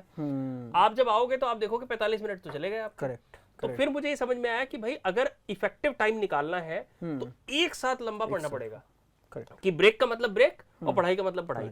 तो 3:30 बजे मान लो मैं पढ़ने बैठा और 6:30 बजे उठा ब्रेक करके, तो ये 3 घंटे हो गए। उसके बाद चाय पी, थोड़ी बहुत फैमिली के साथ बातचीत कर ली, और फिर उसके बाद सपोज मैं वापस 7:30-8 के करीब बैठ गया पढ़ने। और लगभग क्योंकि भैया ऑफिस से आते थे तो 9:30 के आसपास हम लोग डिनर करते थे, तो अगर मैं 8 बजे बैठा 7:30-8 बजे मैं बैठा हूँ, तो वहां से लेके मुझे पता होता था कि डिनर के टाइम तक अब मुझे और कुछ नहीं करना, सिर्फ पढ़ाई करनी है। तो 3 घंटे वो, 8 से 9:30, 1.5 घंटे, ये 4.5 घंटे हो गए। डिनर करके उस समय सर टीवी भी घर पे, क्योंकि फैमिली है, सब लोग देखते थे तो मैं भी देख लेता था। अब जो वो लगाते थे वो मुझे याद है, प्रिपरेशन के कुछ समय 1-2 महीने तो कुछ बिग बॉस चलता था, पता नहीं किस टाइम आता था वो, खैर लेकिन सब देखते थे, मैं भी देख लेता था। तो उसके बाद मुझे ये पता होता था कि सुबह क्लास जाना है, और अगर क्लास जाना है 8 बजे तो मुझे 7 बजे उठना पड़ेगा। करेक्ट। और वहां से मैं क्या करता था कि 9:30 से 11 बजे तक डिनर किया, फैमिली के साथ टीवी भी थोड़ा बहुत देखना, 11 से 12:30 या 1, क्योंकि दिन में भी सोता था, तो रात में 6 घंटे या 6.5 घंटे सो के काम चल जाएगा।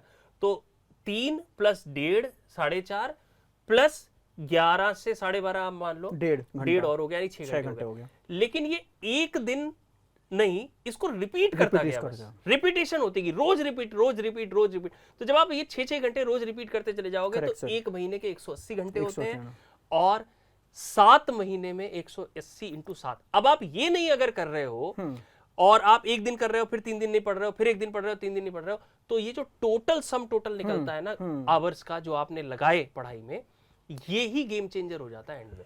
सर मैं यही बात कर रहा था, और देखो आपके सामने लाइव एग्जांपल आ गए, खुद अमरिंदर सर, कि मस्ती के टाइम मस्ती और पढ़ाई के टाइम में पढ़ाई। मैं यही चीज़ कह रहा हूँ सर, मेरे साथ उल्टा था एक्चुअली, मेरा कंट्रोल क्योंकि आप तो अच्छे कॉलेज से थे सर। नहीं देखो, अच्छे कॉलेज से मतलब मैं आपको ये बताऊं, मैं कई बार बताता हूँ बच्चों को कि सेकेंड ईयर में हमारे 9 बच्चे थे कॉलेज के, 9 के 9 मैकेनिकल के थे, इसलिए मैं नवरत्न कहते थे, जिन्हें पेपर नहीं देने दिए गए थे। हमारी बैक लग गई थी 6 सब्जेक्ट में। हाँ, अच्छा, तो और बैक का पेपर दिया था, फिर बैक लग गई। उसके बाद जाके जो झटके लगे तब हम थोड़ा सीरियस हुए, उतना हुए कि बस काम चल जाए। फिर भी मैं अच्छा इस पॉइंट ऑफ व्यू से बोल रहा हूँ कि जो बच्चे थोड़ी बहुत 11th-12th के बाद थोड़ा सीरियस होते हैं, IIT JEE के लेवल की प्रिपरेशन करते हैं, वही IIT JEE में या NIT में सेलेक्ट हो पाते हैं। वो बात अलग है कि फर्स्ट ईयर और सेकंड ईयर में जाके वो मस्ती करते हैं, वो एज यूजुअल है।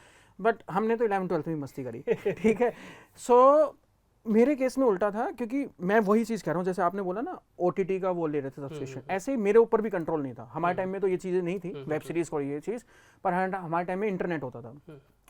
सो मेरा मतलब इन चीज़ों के ऊपर कंट्रोल नहीं है कि अगर सामने मेरे पास आईपैड पड़ा है या लैपटॉप पड़ा है तो उसके केस के अंदर अगर उसमें मूवीज़ हैं या ये मेरे को बहुत शौक है, आपको भी पता है। अब ये तो मेरे को भी पता है कि सर अब नहीं है ना? बताऊं, चलो छोड़ो।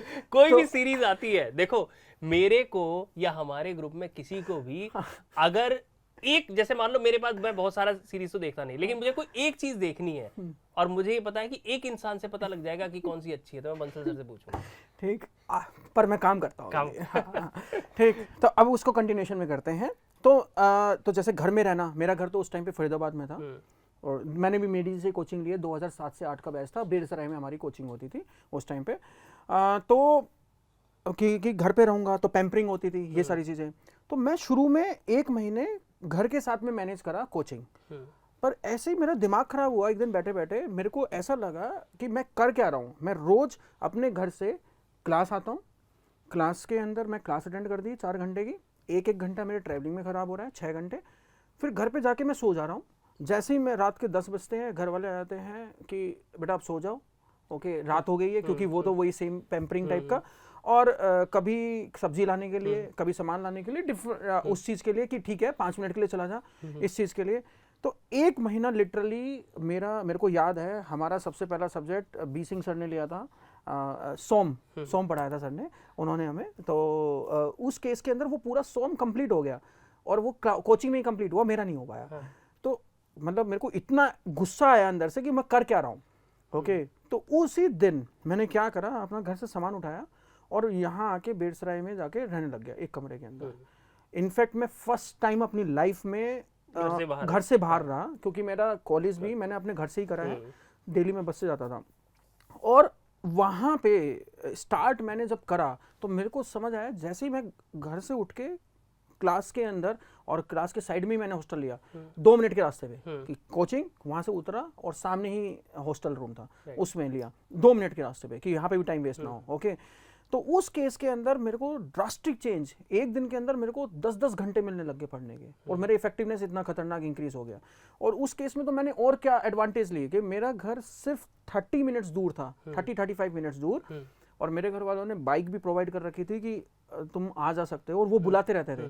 पर मैं 15 दिन में एक बार जाता था, और मैं उस टाइम को भी कैसे यूटिलाइज करता था, आप समझिए कि मेरे जो 15 दिन में कपड़े भी होते थे, मतलब मैं इतने हद लेवल तक अपना टाइम सिक्योर करता था, विश्वास नहीं मानोगे आप कि 15 दिन में हमारे कपड़े इकट्ठे होंगे। So instead of wasting the time कि उनको धोना है और ये चीज़ करनी है, मैं 15 दिन के कपड़े एक साथ सूटकेस में लाता था, 15 दिन के डाल दिए, पहले ही घर पे फ़ोन कर दिया कि 15 दिन के जो अगले हैं वो पहले से सूटकेस तैयार रखो, गया घर से बस खाना खाया आधे घंटे में, और आधे घंटे में वापस आ गया। मतलब इस लेवल तक मतलब पागलपन सा चढ़ गया था कि ये चीज़ है ही नहीं। दूसरा चीज़, क्या शेड्यूल होना चाहिए। मेरे को ये समझ नहीं आता, कुछ बोलते हैं कि मॉर्निंग में उठ के पढ़ लें, कुछ बोलते हैं नाइट में पढ़ लें। मैं आपको अपना ही लाइव एग्जांपल देता हूँ, ऐसा नहीं किसी और का। मैं NTPC में काम करता था, और उसके साथ भी मैं प्रिपरेशन कंटिन्यूशन करता था। और आप सबको पता होगा NTPC एक पावर जनरेशन के अंदर है, इलेक्ट्रिसिटी जो कि 24 आवर्स जनरेट होती है। इट मीन्स NTPC में जो लोग काम करते हैं तो उनकी 24 आवर्स जॉब चलती है, in the sense shift job. तो आपको 3 दिन मॉर्निंग, 3 दिन इवनिंग, 3 दिन नाइट, ऐसे करनी पड़ती है। तो आप ये सोचिए, अगर मेरे से कोई ये बोले कि मॉर्निंग में पढ़ना है या आफ्टरनून में पढ़ना है या नाइट में पढ़ना है, मेरी 3 दिन तो नाइट की शिफ्ट चल रही है, तो मैं कैसे पढ़ूंगा। और अगर पूरी नाइट में शिफ्ट कर रहा हूँ तो सुबह रात को 9:30 बजे क्या, सुबह में 8:30 बजे मेरी छुट्टी है शिफ्ट, उसके बाद आके मेरे को सोना है, और अगले नाइट को भी मेरे को शिफ्ट करनी है, उसी बीच में मेरे को टाइम भी निकालना है पढ़ने का। और फिर 3 दिन मॉर्निंग, 3 दिन इवनिंग, मतलब मेरी तो बॉडी का कोई रोटेशन ही नहीं रहा। अगर ये उन लोगों के लिए जो ये पूछते हैं शेड्यूल बनाएं, कैसे शेड्यूल बनाओगे। शेड्यूल आपको ऐसे बनाना है, आपको ये नहीं देखना है। मैंने जो अंडरस्टैंडिंग करी अपनी लाइफ से, आपको अपनी शर्तों पे नहीं करना है कि मेरे हिसाब से ये चीजें हो जाएं। ये क्वेश्चन आते हैं कि सर आज तो है ना 4 घंटे की जगह 5 घंटे क्लास होगी, सर मेरा तो शेड्यूल बिगड़ गया, या 5 की जगह 3 घंटे की होगी, या आज तो छुट्टी हो गई, या आज तो इन्होंने कल टेस्ट ले लिया, ओके, या आज तो मेरे को कहीं जाना पड़ गया। तो आपके हिसाब से नहीं चलेगा। आप जिस भी कंडीशंस में हैं, आपको जो टाइम बचा उस टाइम को आपको अपने हिसाब से कन्वर्ट करना पड़ेगा, बिकॉज आपको ये समझने की जरूरत है जब आप पेपर देने जा रहे हैं उस पेपर एग्जामिनर को नहीं पता है आपने कितनी मेहनत करी है, उसको वही पता है आपका सॉल्यूशन सही है या गलत है। सो शेड्यूल एज सच कुछ नहीं होता है। 18 घंटे 15 घंटे 16 घंटे जितने आपके पास बचते हैं उतना आप पढ़ेंगे। मेरी 12 घंटे की शिफ्ट होती थी एनटीपीसी बदरपुर में, रात को 9:30 बजे से लेके सुबह 8:30 तक ऑलमोस्ट, ठीक है, जिसमें 1 घंटा जाना 1 घंटा आना। उस टाइम भी मेरी बदरपुर में थी, घर था मेरा 10 मिनट पे, मैं वहाँ नहीं रहता था, फिर भी मैं बेरसराय में रहता था क्योंकि मेरा टाइम वेस्ट हो। उस 12 घंटे की 3 दिन लगातार शिफ्ट 13 घंटे की, उसमें भी मैं 3-3 4-4 घंटे टाइम निकालता था। और अगर मैं उस टाइम ये सोचूं कि जो लोग फुल टाइम प्रिपरेशन कर रहे हैं तो वो तो मुझसे आगे चले जाएंगे, तो ये मैटर ही नहीं करता। ये मैटर ही क्या करता है कि आप कितना इंपॉर्टेंस देते हैं। जैसे आपने कंटिन्यूटी रखी 6-6 घंटे की, तो 3 दिन मेरा रहता था 3-3 घंटे का, क्योंकि वो चीज़ रहती थी। पर 3 दिन मेरी आफ्टरनून की शिफ्ट होती थी जो 3 से 9 होती थी, उसके अंदर मैं 10-10 घंटे निकालता था। तो वो ऑटोमेटिकली शेड्यूल, तो मैं क्या ये बोल देता कि कंपनी ने ऐसा टाइम शेड्यूल कर रखा है तो मैं नहीं करूँगा तैयारी। तो ये टाइम शेड्यूल कुछ नहीं होता है। जब आप पढ़ने आए हैं तो आपको पढ़ना है एंड आपको एग्ज़ाम निकालना है। बिल्कुल बिल्कुल सर, मतलब मुझे ये लगता है कि सर ने जो बात बोली उसने बहुत सारे जो आपके सवाल है ना उसको एक ही बात में कवर कर लिया। इसमें जो लोग जॉब कर रहे हैं अगर वो भी इस वीडियो को देख रहे हैं तो उनकी बात कवर हो गई कि भाई देखो, जब और मैंने देखा है सर कि जो लोग जॉब कर रहे हैं भले ही उनके पास टाइम कम होता है बट ना उनको एक सीरियसनेस लाइफ में आ चुकी होती है। अब जो आप समझिए कोई अगर प्राइवेट जॉब कर रहा है, बड़े कॉलेज में नहीं पढ़ा, वहां उसको काम ऐसा दे दिया जो उसको लग रहा है कि यार मैं सही में क्या इंजीनियर हूँ जो मैं ये काम कर रहा हूँ, करेक्ट, और सैलरी इतनी कम आ रही है कि उसको अपना भविष्य दिखाई नहीं दे रहा उसमें, और तब वो सोच रहा है कि यार काश मैंने कुछ और मेहनत कर ली होती और कुछ और बेहतर जगह पे होता। उस सीरियसनेस के साथ और उस प्रेशर और एक मोटिवेशन के साथ जब आदमी ना 4 घंटे भी पढ़ेगा फिर वो रोज पढ़ेगा। करेक्ट, फिर वो बहाने नहीं बनाएगा कि आज ना ये हो गया तो पानी नहीं आया तो आज मेरे रूममेट से लड़ाई हो गई। ये नहीं, वो ये देखेगा कि मैं अपना समय कैसे पढ़ाई में लगा सकता हूँ। एक्सटर्नल फैक्टर्स उसके लिए मायने नहीं रखेंगे। तो कंक्लूजन यही है इसका कि आप उस चीज के ऊपर ज्यादा टाइम वेस्ट करते हैं जो चीज आपके कंट्रोल में नहीं है। हाँ। इशू ये है कि जिस दिन आप उसके ऊपर फोकस करने लगे जो आपके कंट्रोल में है तो आपको सब कुछ मिल जाएगा जो आप चाहते हैं लाइफ में। तो आपके पास है 18 घंटे, मैं बार बार बोल रहा हूँ 6 घंटे की क्लास 18 घंटे, उस 18 घंटे को आपको कैसे मैनेज करना है वो आपके हाथ में है। और वो 18 आवर्स ही सारे स्टूडेंट्स के पास है, जो 50, 60, 70, 80,000 स्टूडेंट अपेयर होंगे। बट उस 18 घंटे में ही कोई फर्स्ट रैंक लाएगा, कोई कट ऑफ निकालेगा, कोई शायद दोबारा से प्रिपरेशन करेगा कट ऑफ निकालने के लिए या टॉप आने के लिए। तो ये आपके हाथ में है। सर नेक्स्ट क्वेश्चन लेते हैं। How to manage revision of completed subjects with new ongoing subject. Sir जितने भी लोग ना प्रिपरेशन जिन्होंने अभी शुरू करी है, ये सवाल आपके मन में कहीं ना कहीं आएगा। अभी नहीं आ रहा, 1 महीने बाद आ जाएगा। और जो प्रिपरेशन स्टार्ट ऑलरेडी कर चुके हैं उनके दिमाग में तो आप समझ लो मडरा ही रहा है ये सवाल। चल रहा है। तो इसको मैं अपनी एक राय रखता हूँ, फिर सर भी आपको बताएंगे। और जैसा मैंने शुरू में बोला कि हम दोनों बहुत अलग नेचर के लोग हैं, तो एक 360 डिग्री पर्सपेक्टिव मिल जाएगा आपको। लेकिन सर मैं ये देख रहा हूँ अब हमने इस वीडियो को शुरू करने से पहले कोई ऐसी बात तो नहीं करी कि हमें ये बात करनी है वो बात करनी है। लेकिन मैं खुद भी ये बात ऑब्जर्व कर रहा हूँ कि जो मूलभूत चीजें हैं, जो फंडामेंटल है, आपकी तैयारी का तरीका बहुत अलग था, मेरी तैयारी का तरीका बहुत अलग था, आपका बैकग्राउंड कॉलेज का बहुत अलग था, मेरा बैकग्राउंड बहुत अलग था। आप जॉब कर रहे थे, मैं छोड़ के आके फुल टाइम प्रिपरेशन कर रहा था। बट जो मूलभूत फंडामेंटल्स है ना वो फंडामेंटल सेम है और सेम रहेंगे। तो सबसे पहले मेरे को जो लगता है वो ये है कि जैसे सपोज आप एक सब्जेक्ट है, सॉम आपका कंप्लीट हो गया, अब आपका कोई और सब्जेक्ट है, सपोज फ्लूइड मैकेनिक्स आपका सब्जेक्ट स्टार्ट हुआ। तो हर सब्जेक्ट जब शुरू होता है तो उस सब्जेक्ट के शुरू होने के 3, 4, 5 दिन उस सब्जेक्ट में बहुत ज्यादा पढ़ने के लिए नहीं होता आपके पास। क्योंकि क्या होता है कि अभी बिल्ट हो रहा होता है सब्जेक्ट, धीरे धीरे पेस बढ़ता है और शुरू के टॉपिक्स बड़े फंडामेंटल बेसिक टॉपिक्स होते हैं। तो आप अगर ये मानो कि शुरू के 5 दिन या 6 दिन फ्लूइड मैकेनिक्स में, मैं एक एग्जांपल ले रहा हूं सब्जेक्ट का, कि अगर आपको ऐसे मिल गए जिसमें उस दिन का जो पढ़ाया हुआ है क्लास में, अगर आप क्लास अटेंड कर रहे हैं, खुद से पढ़ रहे हैं, सेल्फ स्टडी कर रहे हैं किताब से, तो भी सेम बात लागू होगी कि उस दिन का पढ़ाया हुआ या पढ़ा हुआ उस पर क्वेश्चन सॉल्विंग के लिए आपको बहुत ज़्यादा समय नहीं लगाना पड़ेगा। तो आप क्या कर सकते हो, वो 5 से 6 दिन पूरी तरीके से डेडिकेट कर सकते हो। जो पीछे कोई भी सब्जेक्ट आपका कंप्लीट हुआ है उसमें आप रिवाइज कर लो। और रिवीजन कैसा होना चाहिए, सबसे पहले आपने जो नोट्स बनाए हैं उनको बहुत अच्छे से आप पढ़िए नोट्स को।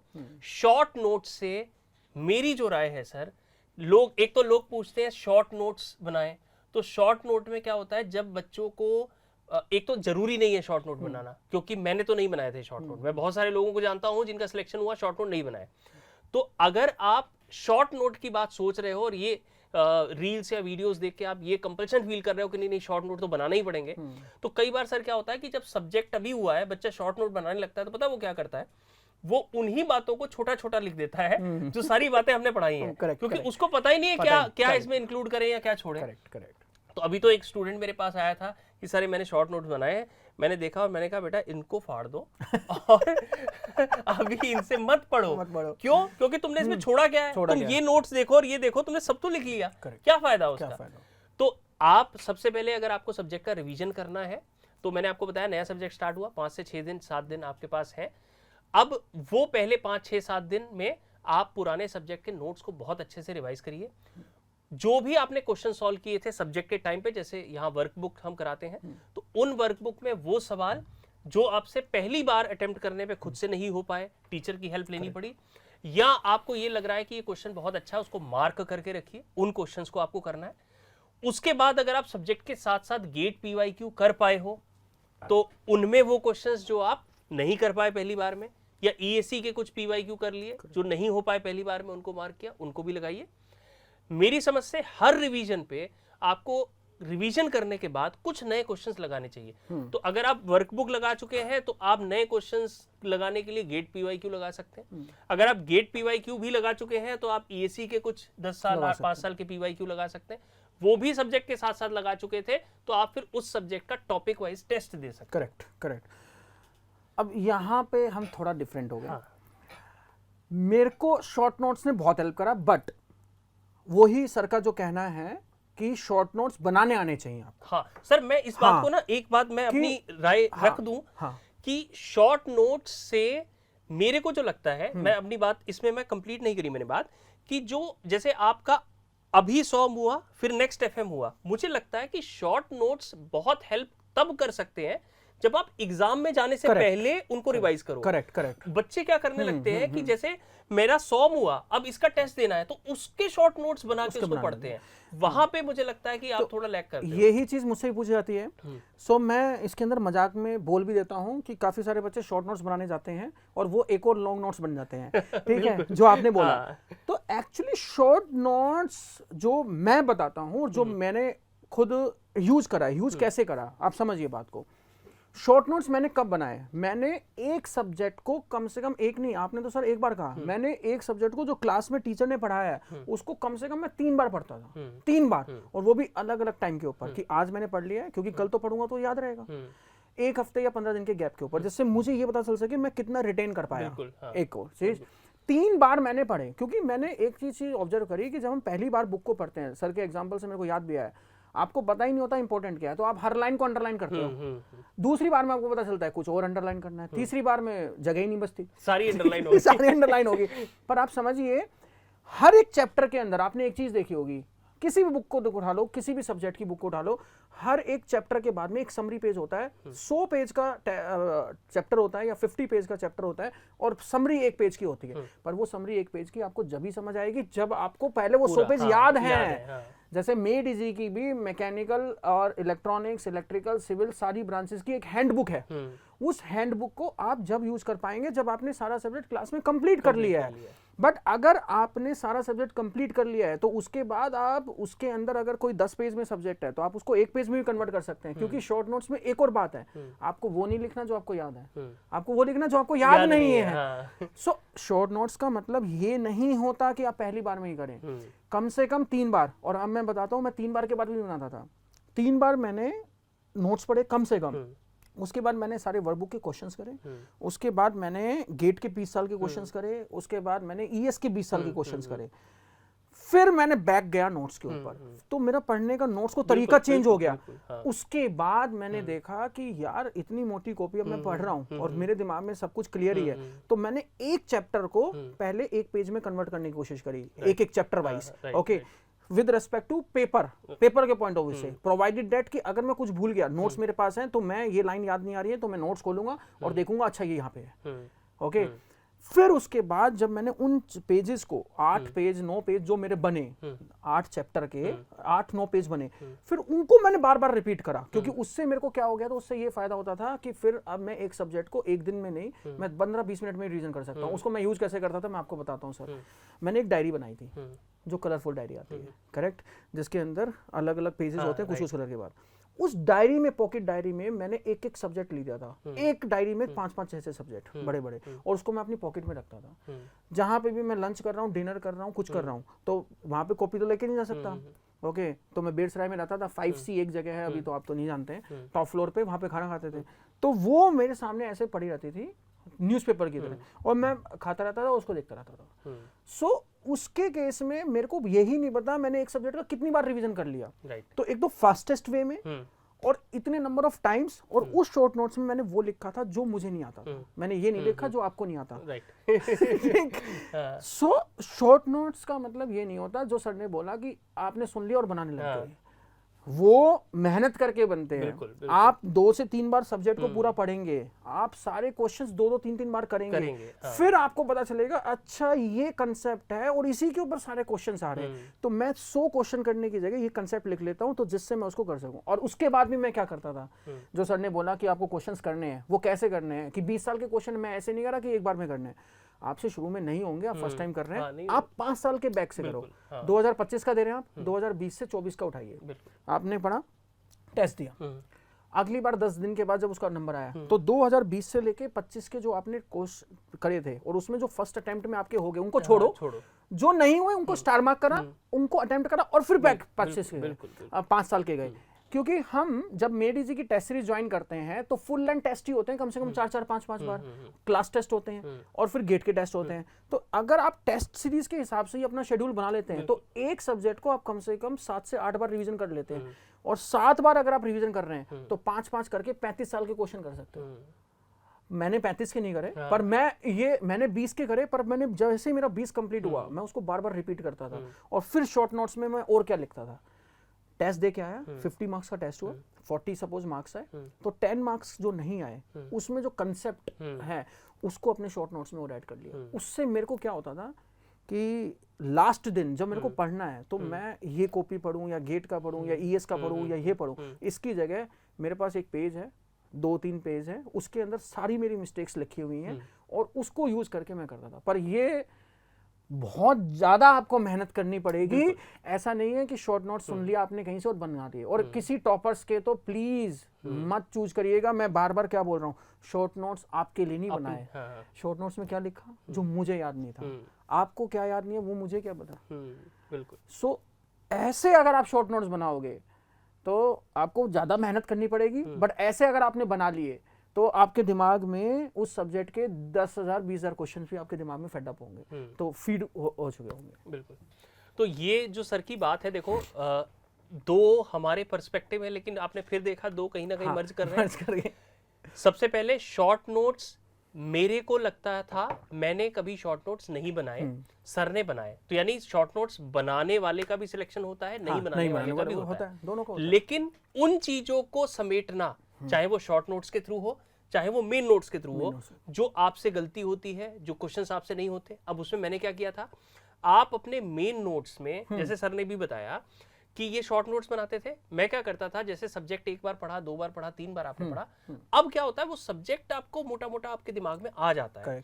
तो अब आपको पता है कि चीजें कहाँ हिट होती हैं। जब टेस्ट देते हो, जब गेट पीवाईक्यू करते हो, तो मैंने मेन नोट्स में ही उसको अंडरलाइन कर लिया या स्टार मार्क कर लिया। तो सर इसी को शॉर्ट नोट्स का नाम इसी दे को दिया शॉर्ट मैंने। नोट्स का नाम दे दिया। तो वही, या मैंने क्या किया कि कुछ जगह छुटी हुई है हर चैप्टर के बाद एक आध पन्ना है, वहां वो क्वेश्चन नोट कर लिया। सर ये वाली चीज नोट भी कर लिया। मैं कहना चाहूंगा, ये चीज भी मैंने करी थी स्पेशली प्रोडक्शन और मटेरियल साइंस में। मैंने क्या किया था, स्पाइरल वाले हमारे नोट्स होते थे, तो पूरे नोट्स जब मैंने पढ़ लिए और उसके बाद मेरे को लगा यार ये कुछ चीजें जो मेरे को याद ही नहीं हो रही हैं, तो मैंने उनको एक पेज पे लिखा और उसको अपने स्पाइरल बाइंडिंग के सबसे पहले पेज पे रखा, क्योंकि मैंने कहा अगर मैं पढ़ूंगा, ये कॉपी उठाऊंगा, तो अगर मेरे को नींद भी आई 10 मिनट के बाद, तो कम से कम वो पेज तो पढ़ लूंगा जिसके अंदर सारी मिस्टेक्स हैं। बिल्कुल। सो सेम चीज ही आपने करी, सेम चीज ही मैंने करी, बट एक्चुअली लोग जो हैं, बच्चे जो हैं, शॉर्ट नोट्स का अलग तरीके से ले जाते हैं। मतलब शॉर्ट नोट में उनको इसलिए समझ नहीं आ रहा है वो क्या है। बिल्कुल, मतलब वो ना सब्जेक्ट पहली बार पढ़ रहा है, उसी के साथ शॉर्ट नोट बनाने लगते हैं। वो चीज तो इसीलिए फिर आपके शॉर्ट नोट को देख के यही लगता है कि सर ने जो बताया वो लॉन्ग नोट्स हो गए, क्योंकि वही चीज आपने लिख दी। जब तक आप 3 4 5 बार चर्न नहीं करोगे, उसमें से दूध में से मलाई नहीं निकलेगी, मलाई में से घी नहीं निकलेगा। सो सेम ही चीज है, या तो आप अपने नोट्स में हाईलाइट करिए, या जहां स्पेस बचा हुआ है वहां पे लिखिए, या फिर आप उसी सारे रायते को एक जगह समेट लीजिए एक पेज के अंदर। ये आपके ऊपर डिपेंड करता है कि आपको अलग वाला तरीका सही है या आपको कॉपी के अंदर लिखने वाला, पर वो करना पड़ेगा दोनों चीजें। पर ये होंगी कब, जब कम से कम 3 बार 4 बार आपने नोट्स पढ़ लिए। ये नहीं फर्स्ट टाइम में ही आपने पढ़ा और हर लाइन को अंडरलाइन करने लग गए, ठीक है, उसमें ये भी लाइन कर रहे हो, it is the branch of the science. Sir अच्छा, एक और यहाँ पे मेरे दिमाग में एक बात आ रही है जो बच्चे बहुत करते हैं। क्या करते हैं कि जैसे सर आजकल n number of sources available है, आजकल इनफैक्ट ऑनलाइन रैंडम सोर्स से पढ़ना ज्यादा कंफ्यूज होता है, इतना मटेरियल है। तो कभी क्या करेंगे, कोई क्वेश्चन कहीं का उठा लाएंगे, कोई क्वेश्चन कहीं का, और वो ऐसे ही पीडीएफ किसी ने किसी को भेजा, किसी ने किसी को भेजा व्हाट्सएप पे, टेलीग्राम पे, और वो उस पे लगे हैं और वो चला गया, मतलब कर लिया, भले सॉल्व नहीं किया, वो चला गया क्वेश्चन, उसको कहीं समेट के नहीं रखा। यही तो चीज कह रहा है। मैंने भी आपको क्या कहा कि मैं टेस्ट देता था, पहला टेस्ट दिया, उसमें 40 आए सपोज 50 में से, तो 10 का नहीं आया, उस कंसेप्ट को या तो टेस्ट में हाईलाइट करूंगा या फिर उस कंसेप्ट को उठा के अपने शॉर्ट नोट्स में लिख लूंगा। क्योंकि अगर एट द एंड पेपर जाने से पहले मेरे को ये याद नहीं रहा कि मेरी मिस्टेक क्या हुई थी, फिर तो आप वो मिस्टेक करेंगे। और इसका आंसर मैं पहले ही दे चुका हूं सर, दोबारा से, जो इधर उधर से लगे हुए हैं सारी जगह से, ओके, उसमें एक्सट्रीमली सॉरी टू से, बुरा ना लगे, पर होना बहुत मुश्किल है, ठीक है। वो मैं इसलिए बार बार कह रहा हूं। मैंने शुरू में क्या कहा था सर, कि अगर आपने मुझसे पढ़ लिया एक सब्जेक्ट, वही सेम सब्जेक्ट आपसे भी पढ़ रहे हैं, कोचिंग्स तो छोड़ दीजिए अलग अलग, तो उसके केस में भी सपोज मैंने 80% पढ़ाया, मतलब मैंने ऐसा पढ़ाया जिसमें से 80% क्वेश्चन होते हैं, सर ने ऐसा पढ़ाया जिसमें 99% क्वेश्चन होते हैं। मैं कह रहा हूँ प्रभु 50% मार्क्स आपके आ रहे हैं, आपको आईआईटी मिल रहा है, तो लोग 50 मार्क्स नहीं ला पा रहे, 60 मार्क्स नहीं ला पा रहे सर। 80 अबव में तो टॉप 10 में 20 में रैंक आ रही है। सो इट मींस अगर आपने वही सेम सब्जेक्ट मुझसे पढ़ा और वही सेम सब्जेक्ट सर से भी पढ़ा, मैंने 80% कराया, सर ने 99 करा दिया, आप 80 को भी अगर कंप्लीट नहीं कर पा रहे हो तो टाइम वेस्ट कर रहे हो। तो अगर आपने जिससे जो सब्जेक्ट पढ़ लिया, जिस सोर्स से पढ़ लिया, जिससे से भी, और अगर आपको ऐसा जेन्युइन लगता है कि सीरियसली उसने भी अपने टाइम पे एग्जाम्स निकाले हैं, अगर इतना आपको विश्वास है, और उसके बाद अगर आपने वो सब्जेक्ट पढ़ लिया किसी से, तो 10 जगह से पढ़ने की जगह वो ही नोट्स आप 10 बार पढ़ लो, क्योंकि अगर उसमें 80% भी आपकी एक्यूरेसी आ गई, और 80% ही मैंने पढ़ाया, तो 8 से 64 होता है, 64 मार्क्स आ गया आपके। बिल्कुल। ओके सर, नेक्स्ट सर एक और बात मेरे को याद आ गई, बातें याद आती चली जा रही है। तो अब ये हमने सोचा भी नहीं था डिस्कशन में, लेकिन ये ना बच्चे पूछते हैं और कहीं ना कहीं ये बैक ऑफ द माइंड उनके ऐसा रह जाता है कि अगर क्लैरिटी नहीं होती तो फिर वो गड़बड़ करते हैं।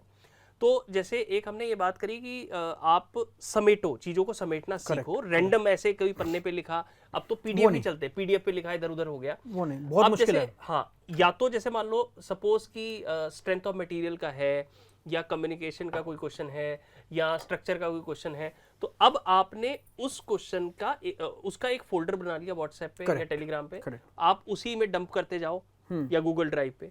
बट मेरा जो समझना है वो ऐसा है कि फोन से जितना दूर रहो वो ज्यादा अच्छा है। सर इसमें मैं एक ऐड करना चाहूंगा, वो डंप करते जाओ ना, क्योंकि मेमोरी का तो इशू है नहीं, वो उसमें भी डंप गंदगी करते जाएंगे अननेसेसरी। वो डंप भी कब होगा, वही या तो आपने हाईलाइटेड कर रखा हो या अलग एक पेज पे भी लिख रखा हो। फाइनल एक सब्जेक्ट को जब आपने 2-3 पेज पे कन्वर्ट कर लिया 10 बार पढ़ने के बाद, और 1-2 पेज के ऊपर अपनी सारी मिस्टेक्स लिख ली, जब वो 5 से 6 पेज में कन्वर्ट हो गया आपका एक सब्जेक्ट, उसका आपने फोन और पीडीएफ बना फोटो लिया, खींच ली, हाँ। ओके, वो भी कब, जब सर ने बोला फोन पे कंट्रोल हो, हाँ क्योंकि मेरा कंट्रोल नहीं था, मैं उसी पे आ रहा हूँ। जब मैंने बोला तो मेरे पास जो, एक तो मैंने घर छोड़ा, घर से मैं दूर रहा पढ़ने के लिए, ओके, छोड़ने का मतलब ये नहीं कि निकाल दिया, ठीक है, ओके, पर दूसरी चीज मेरे को वही मूवीज और वेब सीरीज ये सारी चीजें शौक था, तो मैंने, आप विश्वास नहीं करेंगे, मैं जॉब भी करता था, ओके, और जब मैंने पहले प्रिपरेशन करी थी, जब मेरी उसके बाद एनटीपीसी में जॉब लगी, उससे पहले भी मैंने डब्बे वाला फ़ोन ले रखा था, क्योंकि मुझे पता है कि अगर मेरे पास नॉर्मल फ़ोन रहेगा तो मैं उसके अंदर भी किसी ना किसी एक्टिविटी में लगा रहूँगा and it will waste my time. मैंने लैपटॉप भी नहीं रखा, डेस्कटॉप भी नहीं रखा, क्योंकि मेरे घर वालों ने भी कहा कि फॉर्म तो भरना होगा। मैंने कहा वो वहाँ पे है ना इंटरनेट वाला होगा, मैं वहाँ चला जाऊँगा, 10 रुपये उसको दे दूंगा। बट अगर वो 10 रुपए बचाने के चक्कर में मैंने अपने पास लैपटॉप रख लिया तो मेरे शायद 1 साल 2 साल और वेस्ट हो जाएंगे, जिसके अंदर पता नहीं कितना वेस्ट हो जाएगा, ओके, और सारी चीज होगा।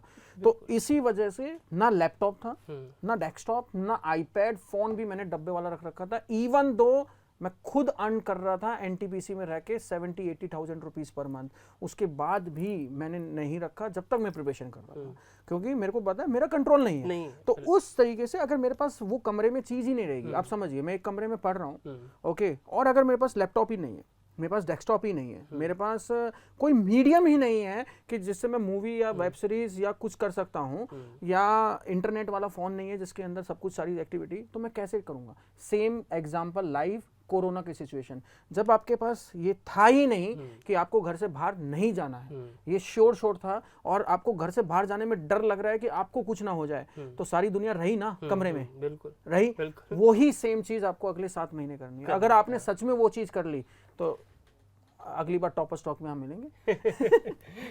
और सर मैं ये बात बोलता भी हूँ इनसे कि अगर जैसे किसी शराबी को आप मैखाने पे बैठा के बोलो कि आप कंट्रोल करो, तो वो ज्यादा मुश्किल है भाई, आप जाओ ही मत ना वहां पे। आपको जब पता है आपकी आदत खराब है तो क्यों जा रहे हो। वही सेम चीज मैंने सर यही है नेक्स्ट क्वेश्चन।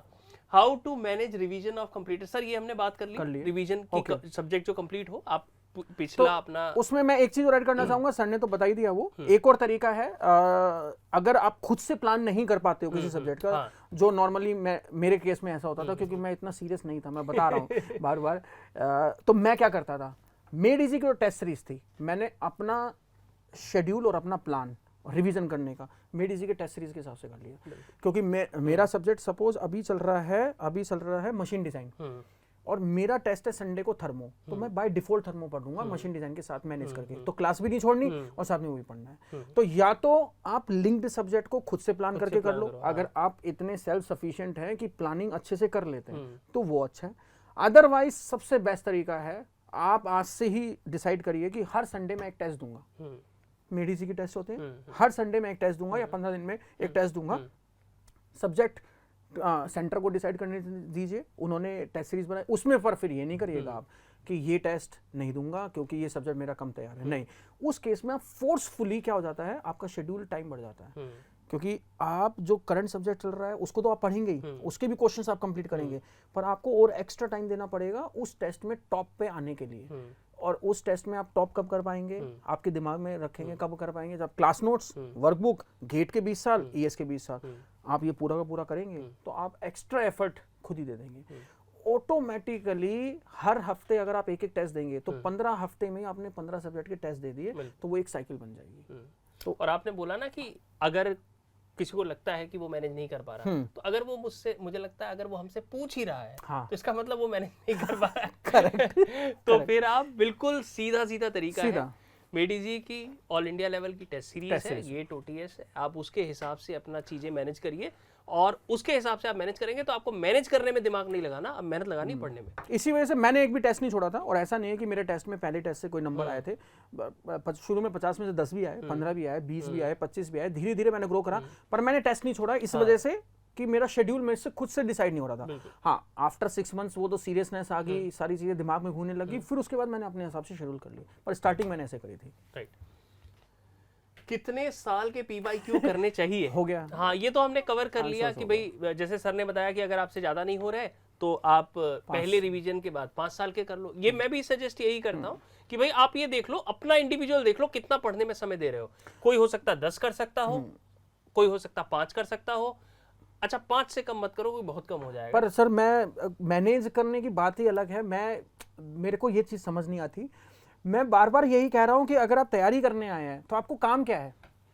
सो क्यों हो रहे हैं 5 के, क्यों नहीं हो रहे हैं 10 के, क्यों नहीं हो रहे हैं 15 के, क्यों नहीं हो रहे हैं 20 के? क्योंकि अगर आपने मेड इजी में क्लास अटेंड करी है और सब्जेक्ट कंप्लीट करा है, इट इज इम्पॉसिबल कि गेट के 20 साल के क्वेश्चन आपको एक दिन से ज्यादा लगे, because 90% of the question already covered in the class itself. उनके कंसेप्ट कवर्ड हो जाते हैं, वर्कबुक के अंदर वो क्वेश्चंस होते हैं। तो अगर आप पूरा सब्जेक्ट कंप्लीट करने के बाद एक दिन बैठते हैं गेट के प्रीवियस ईयर पेपर, 20 साल के बता रहा हूँ, एक दिन से ज्यादा नहीं लगेगा आपको। और ईएस के अंदर हाँ डेफिनेटली 2 से 3 दिन लगेंगे, क्योंकि थ्योरेटिकल होंगे, पर वो आपको कहीं ना कहीं हेल्प करेंगे। तो मेरे को ये जहाँ तक है लॉजिक, ये क्लियरिटी नहीं आ पाती कभी भी कि क्यों नहीं हो रहा है। मैं उसके फेवर में कभी भी नहीं हूँ, क्योंकि if you are serious for the first rank, अगर आपको NTPC, IOCL, BPCL, HPCL, ONGC, DRDO, ISRO, BARC में काम करना है, तो उस केस में ये क्वेश्चन तो कहीं आता ही नहीं है कि मैनेज नहीं हो रहा है। तो मेरे हिसाब से 2 चीज़ें हैं, या तो अगर मेहनत नहीं कर सकते तो ड्रीम बड़ा मत रखो, और अगर ड्रीम बड़ा है तो फिर ये मत पूछो कि टाइम कितना हुआ है। ओके, अगर आप सचिन तेंदुलकर को सारे जानते ही हैं, तो आप सचिन बहुत चिल्लाते हैं और बहुत सारी चीज़ें देखते हैं, पर उनके इंटरव्यू को आप देखेंगे तो वो उनके इंटरव्यू के सीखने वाली एक बात है, और शायद आपने सुना भी हो। उन्होंने एक बात बोली थी अपने इंटरव्यू में कि मेरे काफ़ी सारे दोस्त ये देखते थे कि हमें टाइम हो गया है प्रैक्टिस करते करते। मैंने आज तक की ज़िंदगी में कभी ये नहीं देखा कि टाइम कितना हुआ है। उन्होंने ये कहा कि मेरे को ये समझ नहीं आता कि आप खेलने आए हो और आपको उसी में कैरियर बनाना है, और आप ये पूछ रहे हो कि कितने घंटे हो गए मेरे को खेलते हुए। तो क्या आप सीरियसली खेल रहे हैं या जस्ट आप एक रूटीन वर्क कर रहे हो? तो यही अब्दुल कलाम जी का कोट था। मतलब कितने भी जो भी टॉप लेवल पे लोग हैं इंडिया में, वर्ल्ड में, कहीं पे भी आप सबको देख लोगे, वो ये नहीं कहेंगे कभी भी कि कितना टाइम दूं क्या। ये क्वेश्चन अगर आपके दिमाग में आ रहा है तो कहीं ना कहीं शायद आप फर्स्ट रैंक के लिए नहीं कर रहे। तो ये चीज मेरे को सर इलॉन मस्क से भी अभी थोड़े टाइम पहले इंटरव्यू में किसी ने क्वेश्चन पूछा था कि आपको इतना मोटिवेशन कैसे आता है इतना काम करने के लिए। उन्होंने कहा मोटिवेशन क्या होता है? काम है, करना है। मतलब अब आप ये पूछ रहे हो कि 5 साल के क्वेश्चन करने, ये जैसे आपने पूछा वहीं से ये क्लिक हो रहा है कि सच में आप सीरियस हैं क्या। मैं वही चीज कह रहा हूँ कि अगर मेरे पास 10 घंटे हैं पढ़ने के, और अगर मेरे 10 साल के क्वेश्चन हो गए, तो मैं आपसे पूछता हूँ, अगर आपके 10 साल के क्वेश्चन कंप्लीट हो चुके हैं और अभी 2 महीने बचा है गेट में, तो क्या आप 2 महीने आराम से सोएंगे या 10 की जगह 15-20 साल के क्वेश्चन करेंगे? तो दिस इज नो नेक्स्ट। एक क्वेश्चन और आता है, कितनी बार रिवीजन करूं? मैं आपसे दोबारा पूछता हूं, अगर आपका रिवीजन हो चुका है 10 बार और उस केस के अंदर आपके पास 1 महीने का टाइम बचा है, तो क्या आप इसलिए रोक देंगे रिवीजन कि मैंने आश्चर्य सर ने या अमरिंदर सर ने बोला था कि 10 बार ही करना है, 11वीं बार करेंगे तो भूल जाएंगे? ठीक नहीं रोकेंगे। सो मैंने अभी आपको एग्जांपल भी दिया था कि सर मैंने पॉकेट बनाई थी, पॉकेट डायरी मैं अपने पॉकेट में रखता था। इनफैक्ट आप विश्वास नहीं करोगे, एनटीपीसी में भी मेरी ऑपरेशन की जब जॉब थी, क्योंकि नॉर्मली ऑटोमेटिक मशीन होती है सारी की सारी, वहां पे भी मैं पॉकेट डायरी लेके जाता था और उस टाइम पे भी मैं रिवीजन। तो अब मैं आपको कैसे बताऊं कि मैंने कितनी बार रिवीजन करा। और टॉपर स्टॉक में भी अभी आप सुनेंगे, जितने भी मेडीजी के टॉपर स्टॉक हुए हैं आप सुनिए, उसमें काफी सारे बच्चे ये बोलते हैं कि सर 10 बार, 15 बार, 20 बार, 30 बार, कुछ लोग तो बोलते हैं सर याद ही नहीं कितनी बार, क्योंकि ये क्वेश्चन ही नहीं है। चलते हैं sir. When to give topic wise, subject wise and full length test, इसका भी सर मुझे लगता है मोर लेस हमने बात कर ली है कि स्टार्टिंग में आप टॉपिक वाइज दे दो, करेक्ट, सब्जेक्ट वाइज उसके बाद दे दो। और अच्छा बच्चे सर ये पूछते हैं कि टेस्ट सीरीज लगाना कब से स्टार्ट करें। तो मुझे लगता है जो इनकी गेट ऑनलाइन टेस्ट सीरीज होती है वो इनको ऐसा नहीं करना चाहिए कि इनको भाई दिसंबर के लिए रख ली। कुछ बच्चे करते हैं कि नहीं दिसंबर में शुरू करेंगे टॉपिक वाइज देना, सब्जेक्ट वाइज देना। नहीं, मुझे लगता है कि जुलाई अगस्त इज द राइट टाइम, जब आपके कुछ कुछ सब्जेक्ट्स हो चुके होते हैं, तो आप यहीं से शुरू कर दो, टॉपिक वाइज टेस्ट दे दो, फिर सब्जेक्ट वाइज दे दो, और आते आते जैसे जैसे आपके टेस्ट कंप्लीट होते चले जाएं आप फिर फुल लेंथ शुरू कर दो। सिंपल है, आप मेडीजी के अंदर हैं, आप क्लासेस अटेंड कर रहे हैं, जो सब्जेक्ट आपका क्लास में खत्म हुआ आपको अपने लेवल पे खत्म करना है उसको साथ साथ में, ओके, क्योंकि घर जाके उसको कंप्लीट भी करना है, ओके। और जैसे ही 1 से 2 दिन आपका हो जाता है और आपका वो पूरा सब्जेक्ट वाइंड अप हो जाता है, क्योंकि सर ने क्या बोला, जैसे ही नेक्स्ट सब्जेक्ट स्टार्ट होगा तो उसमें शुरू में 2-3 दिन 4 दिन आपको बहुत ज़्यादा टाइम नहीं देना पड़ता है,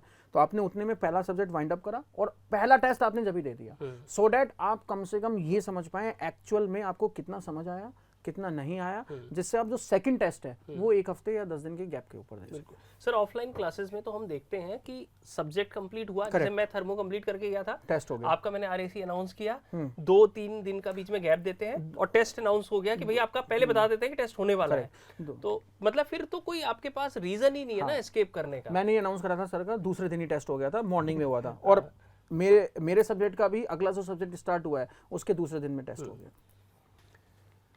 तो मुझे रात में लेट पढ़ने की आदत है, पूछते हैं सर बच्चे क्या सुबह जल्दी उठ के पढ़ने से ज्यादा एफिशिएंसी आती है? सर उसका भी आंसर हो गया है, मैं जॉब करता था। बिल्कुल, सर ने पूरी घुमा फिरा के इतनी बात कर दी है ना कि इसमें 50 डाउट आपके फिट हो जाएंगे।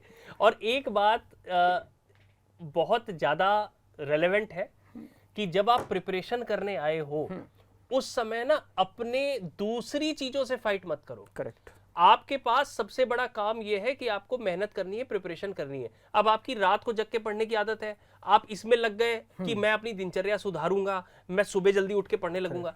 भाई इन सब आदतों को सुधारने के लिए जीवन पड़ा है आपका। अगर आपको लगता है कि ये गलत है आदत, अभी आपके पास जो मेन क्षेत्र है जहां अपनी एनर्जी लगानी है वो पढ़ाई पे लगानी है। चाहे रात में पढ़ने की आदत है, रात में पढ़ो। मेरी सर रात में पढ़ने की आदत रही है पर्सनली मेरे को, और इनफैक्ट आज भी ऐसा होता है कि जब भी मुझे कोई बहुत इंपॉर्टेंट काम करना है या इनफैक्ट मेरे को अपनी हीलिंग भी करनी है, मैं आपको बताता हूँ स्पिरिचुअल हीलिंग, मैं कितनी बार सोच चुका हूँ कि सुबह उठ के करूंगा, बट नहीं हो पाता। वो समय मेरी बॉडी ऐसी एडजस्टेड है ना कि मैं जब पूरे दिन का अपना टास्क कंप्लीट कर लेता हूँ तब बैठता हूँ कि भाई हाँ चलो अब अध्यात्म अपना देखा जाए या कोई इंपॉर्टेंट काम है वो किया जाए। करेक्ट सर, इसके में मैं वही चीज ऐड करना चाहूंगा। मैं कॉलेज टाइम तक जितना भी रहा उसके अंदर मैं सुबह उठता था, उठता नहीं था, उठाया जाता था।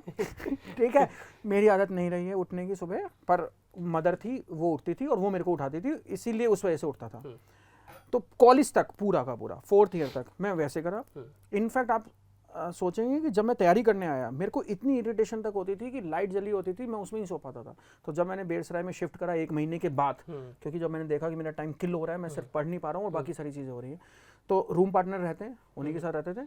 सो वो मैं जब सो रहा हूँ तो वो उठा हुआ है और जब वो सो रहा है मैं उठा हुआ हूँ। ओके, और उस केस में लाइट जल रही है। तो शुरू में 10 से 15 दिन मेरे को इसमें एडजस्ट करने में दिक्कत हो गई, तो इतना तक मैनेज करा। और बाद में मेरी ऐसी आदत होगी कि जब मेरा प्रिपरेशन पूरा कंप्लीट हुआ 7 से 8 महीने तक, मैं सुबह 4-4 बजे सोता था।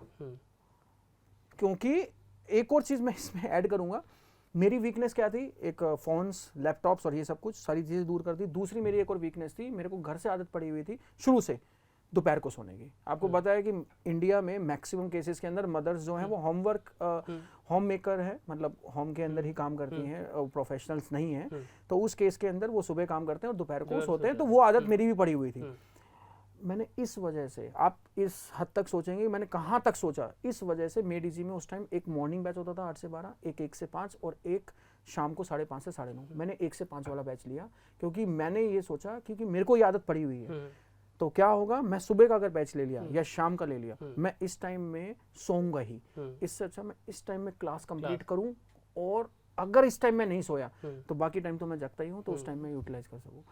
तो वो आपको अपने लेवल पे सोचना है हर तरीके से कि कहाँ से आप टाइम को सेव कर सकते। और पूरी एनर्जी जब तक आज सर अभी मैं इस वीडियो से पहले एक स्टूडेंट से बात कर रहा था, सिविल सर्विसेज की तैयारी कर रहे हैं वो, इनफैक्ट वर्किंग भी है बहुत अच्छी जगह पे। तो आज भी बात जब थी वो, तो मैंने उनको यही बात बोली, मैंने कहा देखो कॉम्पिटिटिव एग्जाम कोई भी हो ऑल इंडिया लेवल का, वो निकलता है जब तक आप वो एग्जाम बन नहीं जाते हो। करेक्ट, आप डूब नहीं जाते उसमें कि भाई मैं ये एग्जाम ही बन गया हूँ पूरा, ये सब्जेक्ट ही बन गया हूँ पूरा, फिर आपसे उसका समाधान निकलता है। क्वेश्चन पेपर जब आपके सामने होता है तब वो फ्लो के साथ चीजें निकलेंगी और आपका सिलेक्शन होगा। और सर इतना टफ नहीं है सीरियसली, क्योंकि अगर आप मीडियोकर लेवल के भी स्टूडेंट हैं, मतलब इट डज नॉट मैटर कि प्राइवेट कॉलेज से भी है, मैं बता रहा हूँ हमारे टाइम में कंपटीशन ज़्यादा था, अब कंपटीशन उससे भी कम है, उससे भी कम है। अभी हमें आपको एक स्लाइड दिखाने वाले हैं, उसमें आपको शॉक लगेगा बात करके। ये मेरा पर्सनल एक्सपीरियंस है, मैं 2008 बैच का हूँ एनटीपीसी का। हमारे टाइम में 120 मिनट होते थे, 170 क्वेश्चन करने होते थे विदाउट कैलकुलेटर, पहली चीज़। सेकेंड चीज़ वो आपका जब अगर हमने टेस्ट क्लियर कर लिया तो उसके बाद में हमारा जीडी होता था, group discussion, that is the elimination round. Discussion नहीं हो रहा, वो एलिमिनेशन राउंड है। ओके, थर्ड उसके बाद साइकोमेट्रिक टेस्ट होता था, ओके, और उसके बाद इंटरव्यू होता था, और उसके बाद फिर फाइनल सिलेक्शन होता था। इतनी स्टेजेस से गुजर के जाना पड़ता था। और आज एनटीपीसी जो है इंटरव्यू भी नहीं ले रहा है। रिटन मतलब रिटन क्या गेट का स्कोर है आपका? गेट का स्कोर है उसके बेसिस पे, और उसके अंदर भी अभी आप शॉक्ड हो जाएंगे, सारी ब्रांचेस के लिए है, अभी हम दिखाएंगे थोड़ी देर में। Up to how much rank, ये देखो सर वही स्लाइड आ गई कि ये क्वेश्चन भी होता है जब कोई तैयारी स्टार्ट कर रहा है या जिसने कर ली है स्टार्ट, कि भाई कितनी रैंक मेरी आ जाएगी, मुझे पीएसयू मिल जाएगा। देखो हम आपको जो दिखाने जा रहे हैं ये एनटीपीसी की इस साल की सेकंड लिस्ट है। हालांकि पिछले साल और भी लिस्ट आई। लिस्ट का मतलब क्या है कि पहले वो निकालते हैं इतनी रैंक तक हो गया, फिर निकालते हैं और ज्यादा रैंक तक, फिर हो सकता है और भी लिस्ट आ जाए। लेकिन आप इसमें देखो, अगर सारी ब्रांचेस का देखो सर, इलेक्ट्रिकल में अनरिजर्व्ड यानी जनरल कैटेगरी 592 रैंक पे आपको एनटीपीसी डायरेक्ट जॉब के लिए बुला रहा है। इसके लिए आप मेड इजी के ही YouTube के ऊपर वीडियोस देख सकते हैं कि 592 रैंक पे मार्क्स कितने थे। आपको शॉक लगेगा। टॉपर स्टॉक में आपको सारे टॉप्स हैं।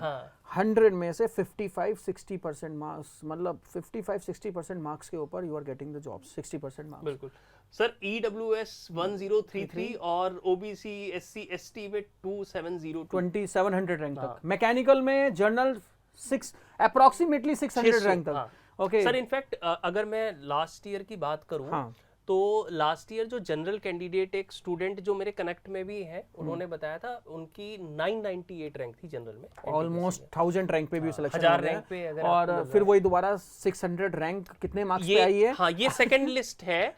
और सर इसके अलावा ये तो हम सिर्फ एनटीपीसी की बात कर रहे हैं। आप अलग से जो एग्जाम होते हैं उसको देके चले गए। सर डीआरडीओ का पेपर हुआ, ओके, इसरो का हुआ, इसरो में भी मैकेनिकल आरएसी है, ओके, दामोदर वैली कॉर्पोरेशन है, अभी वाइजैक सीएल का आया है, सेल का अभी केमिकल फर्टिलाइजर कंपनी है, सेल का आया है, एचपीसीएल का सर अभी पेपर होने वाला है। हाँ, आपने एक वीडियो भी बनाई थी जिसके अंदर नोटिफिकेशंस और सारी इन्फॉर्मेशन थी, पेपर कैसे कंडक्ट होगा। अगर आप एचपीसीएल का पेपर देने वाले हो तो सर का एक वीडियो है जिसके अंदर पूरा डाटा है कि कैसे कैसे क्वेश्चंस आते हैं, एक्सपेक्टेड और क्या हो सकता है। तो एचपीसीएल का एग्जाम, सर आईयूसीएल है, बीपीसीएल है, मतलब इतने सारे पीएसयूज हैं जिनके निकले हैं। बिल्कुल। तो सर मैकेनिकल में अगर हम ईडब्ल्यूएस का देखें, मतलब लगभग ये 1339 करेक्ट, और ओबीसी 1287 ये लास्ट ईयर जो मुझे याद है, मतलब क्योंकि इससे पीछे भी हो सकता है, बट नॉन 1398 के आसपास रैंक थी। सर एससी एसटी के अंदर 5000 रैंक पे भी हो गया है। ओके, इलेक्ट्रॉनिक्स में भी एसटी पे आप देखेंगे 4500 रैंक, जनरल के ऊपर 403 रैंक। ये यूट्यूब के ऊपर रहेगा आपके पास में, आप इसको देख भी सकते हो, स्क्रीनशॉट भी ले सकते हो। Okay, instrumentation 3300 general. और सर ये तो इंस्ट्रूमेंटेशन में तो बच्चे भी बहुत कम होते हैं जो एग्जाम देते हैं। सर जर्नल में 3300, ओबीसी में बल्कि कम रैंक है, 1600। ओके ओके, सिविल में 162 रैंक, 494, 386, 3700 रैंक अगर एसटी से हैं तो। एसटी से 778। इनफैक्ट एक्चुअली क्या है कि वो ये भी डिपेंड करता है सर कि किस स्ट्रीम की कितनी सीट्स हैं उसको। जनरली हमने देखा है एनटीपीसी में इलेक्ट्रिकल मैकेनिकल की सीट्स ज्यादा आती हैं, और माइनिंग्स के अंदर 159, 300, 309, 299। इनफैक्ट काफी लोग ये भी पूछते हैं कि हमारी माइनिंग ब्रांच है तो उस केस में हम कहाँ एलिजिबल हैं, तो ये आपके सामने एग्जांपल है। कुछ लोगों को डर लगता है इंटरव्यू देने से, ये आपके सामने लाइव एग्जांपल है। कुछ लोगों को ग्रुप डिस्कशन में इंग्लिश बोलने में डर लगता है, ये आपके सामने लाइव एग्जांपल है। मतलब अगर आपको सिर्फ रिटर्न निकालना आता है, एग्जाम निकालना आता है, आप बोलने में डरते हैं, आपको उतना कन्विक्शन नहीं आ पाता। इंग्लिश में काफ़ी सारे बच्चे सोचते हैं कि इंग्लिश बोलने में हमें दिक्कत होती है, फ्रीक्वेंसी में बोलने में दिक्कत होती है, फ्रीक्वेंटली हम नहीं बोल पाते हैं, तो ये सामने आपके एग्जाम है। इनफैक्ट सर अभी जैसे एचपीसीएल का आपने बताया ना वीडियो बनाया, तो मेरे से बहुत सारे बच्चे पर्सनली और वीडियो पे मैसेज करके पूछ भी चुके हैं कि क्या एचपीसीएल के इंटरव्यू में इंग्लिश जरूरी है। तो ये बहुत कॉमन कंसर्न रहता है, मैंने रिप्लाई भी किया है लोगों को। तो बहुत कॉमन कंसर्न रहता है कि बहुत सारे लोग उतना फ्लुएंट नहीं है इंग्लिश में, तो बिना इंटरव्यू के बिना जीडी के आपका सिलेक्शन हो रहा है, बट पढ़ना पड़ेगा। उसमें भी मैं सर एक चीज और ऐड करना चाहूंगा, जो जीडी है, ग्रुप डिस्कशन हो रहा है, तो उसके लिए भी आपकी तैयारी हो रही है। जब आप निकल जाओगे, एग्जाम निकाल लोगे, रिटर्न निकाल लोगे, तो मेडिसी के अंदर उसकी तैयारी हो रही है। आप 10 दिन 15 दिन उस ग्रुप के अंदर बैठेंगे, 10-15 टॉपिक के ऊपर बात करेंगे, तो 5 ही मिनट तो बोलना है आपको, तो आप वो भी कर लेंगे। और इंग्लिश इंटरव्यू के अंदर वो इंग्लिश एचआर वाली नहीं है, क्योंकि आपसे टेक्निकल इंटरव्यू होता है, तो डेफिनेशन आपसे पूछी जाती है। तो बल्कि मैं आपको अगर बोलूं इसकी डेफिनेशन आप हिंदी में बताइए, वो ज्यादा मुश्किल है। स्लॉप की डेफिनेशन आप बताइए, हिंदी में, डिफ्लेक्शन की बताइए, शेयर फोर्स बेंडिंग मूवमेंट बताइए हिंदी के अंदर, तो बल्कि आप नहीं बता पाएंगे। सो इट मींस वो जो टेक्निकल क्वेश्चंस होते हैं बाय डिफॉल्ट आपसे इंग्लिश में निकलेंगे, तो ऐसा सच नहीं है। 80% आपको इंग्लिश वैसी आती है, बट फिर भी अगर हल्का सा भी डर लगता है तो दिस इज द PSU। चलिए सर।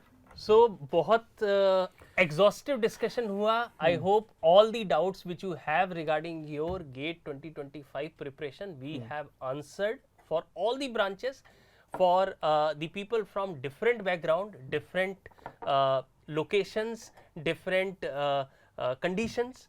इसके अलावा भी अगर आपका कोई भी ऐसा सवाल है स्पेसिफिक जो आप चाहते हैं जिसका जवाब हम दें, आप कमेंट सेक्शन में लिखिए अपने सवाल को, और अगर हमने आपके सवाल का आंसर दिया है तो वो भी हमें जरूर बताइए कि इस सवाल का आंसर हम दे चुके हैं, ये सवाल आपको इतना बॉदर कर रहा था। तो अब हम इस डिस्कशन को यहीं एंड करते हैं। आगे भी अगर आप कोई चाहते हैं कि कोई भी ऐसी चीज जो आपको बहुत परेशान करती है प्रिपरेशन से रिलेटेड, उससे रिलेटेड हम कोई बातचीत आपसे करें, उस पे हम अपने एक्सपीरियंस को रखें। जैसे आपने देखा हम दोनों बहुत अलग नेचर के लोग हैं, लेकिन जब आप किसी एक लक्ष्य की बात करते हो तो बहुत अलग अलग डायरेक्शन के आने के बाद भी फंडामेंटल चीजें कॉमन है। तो लाइफ के फंडामेंटल्स नहीं बदलते, कभी भी फंडामेंटल्स नहीं बदलते। तो सर लास्ट में आपने सारी चीज़ें बताई दी हैं, बस लास्ट में मैं तो एक ही चीज़ कहूँगा, आपको कुछ भी चीज़ स्टार्ट करनी है, कुछ भी चीज़ स्टार्ट करनी है, आप प्लीज़ अपने आप को कंपेयर करना छोड़ दीजिए किसी से भी। आप +1 पे भी हैं, +2 पे भी हैं लेवल के ऊपर, आप उसको 0 लेवल मान लीजिए और आज से स्टार्ट करिए। ओके, अगर आप फोकस करेंगे क्राउड्स के ऊपर तो आपको सिर्फ और सिर्फ डीमोटिवेशन मिलेगा। इंस्टेड ऑफ दैट फोकस करिए अपने आप के ऊपर, अब एग्जाम्स के ऊपर। एग्जाम को देखिए कौन सा एग्जाम आपको देना है, उसका सिलेबस क्या है, उसमें कितने सब्जेक्ट्स हैं, हर सब्जेक्ट से कितने नंबर ऑफ क्वेश्चंस आते हैं, किस तरह से टाइप के क्वेश्चंस आते हैं, और एक सब्जेक्ट को करना स्टार्ट कर दीजिए। और एक बिलीफ अपने ऊपर ज़रूर रखिए कि अगर आपका कोई दोस्त या आपका कोई सीनियर अगर वो कर सकता है तो आप भी कर सकते हैं, क्योंकि वो भी इंसान है और आप भी इंसान हो। बस एक विल पावर की ज़रूरत है।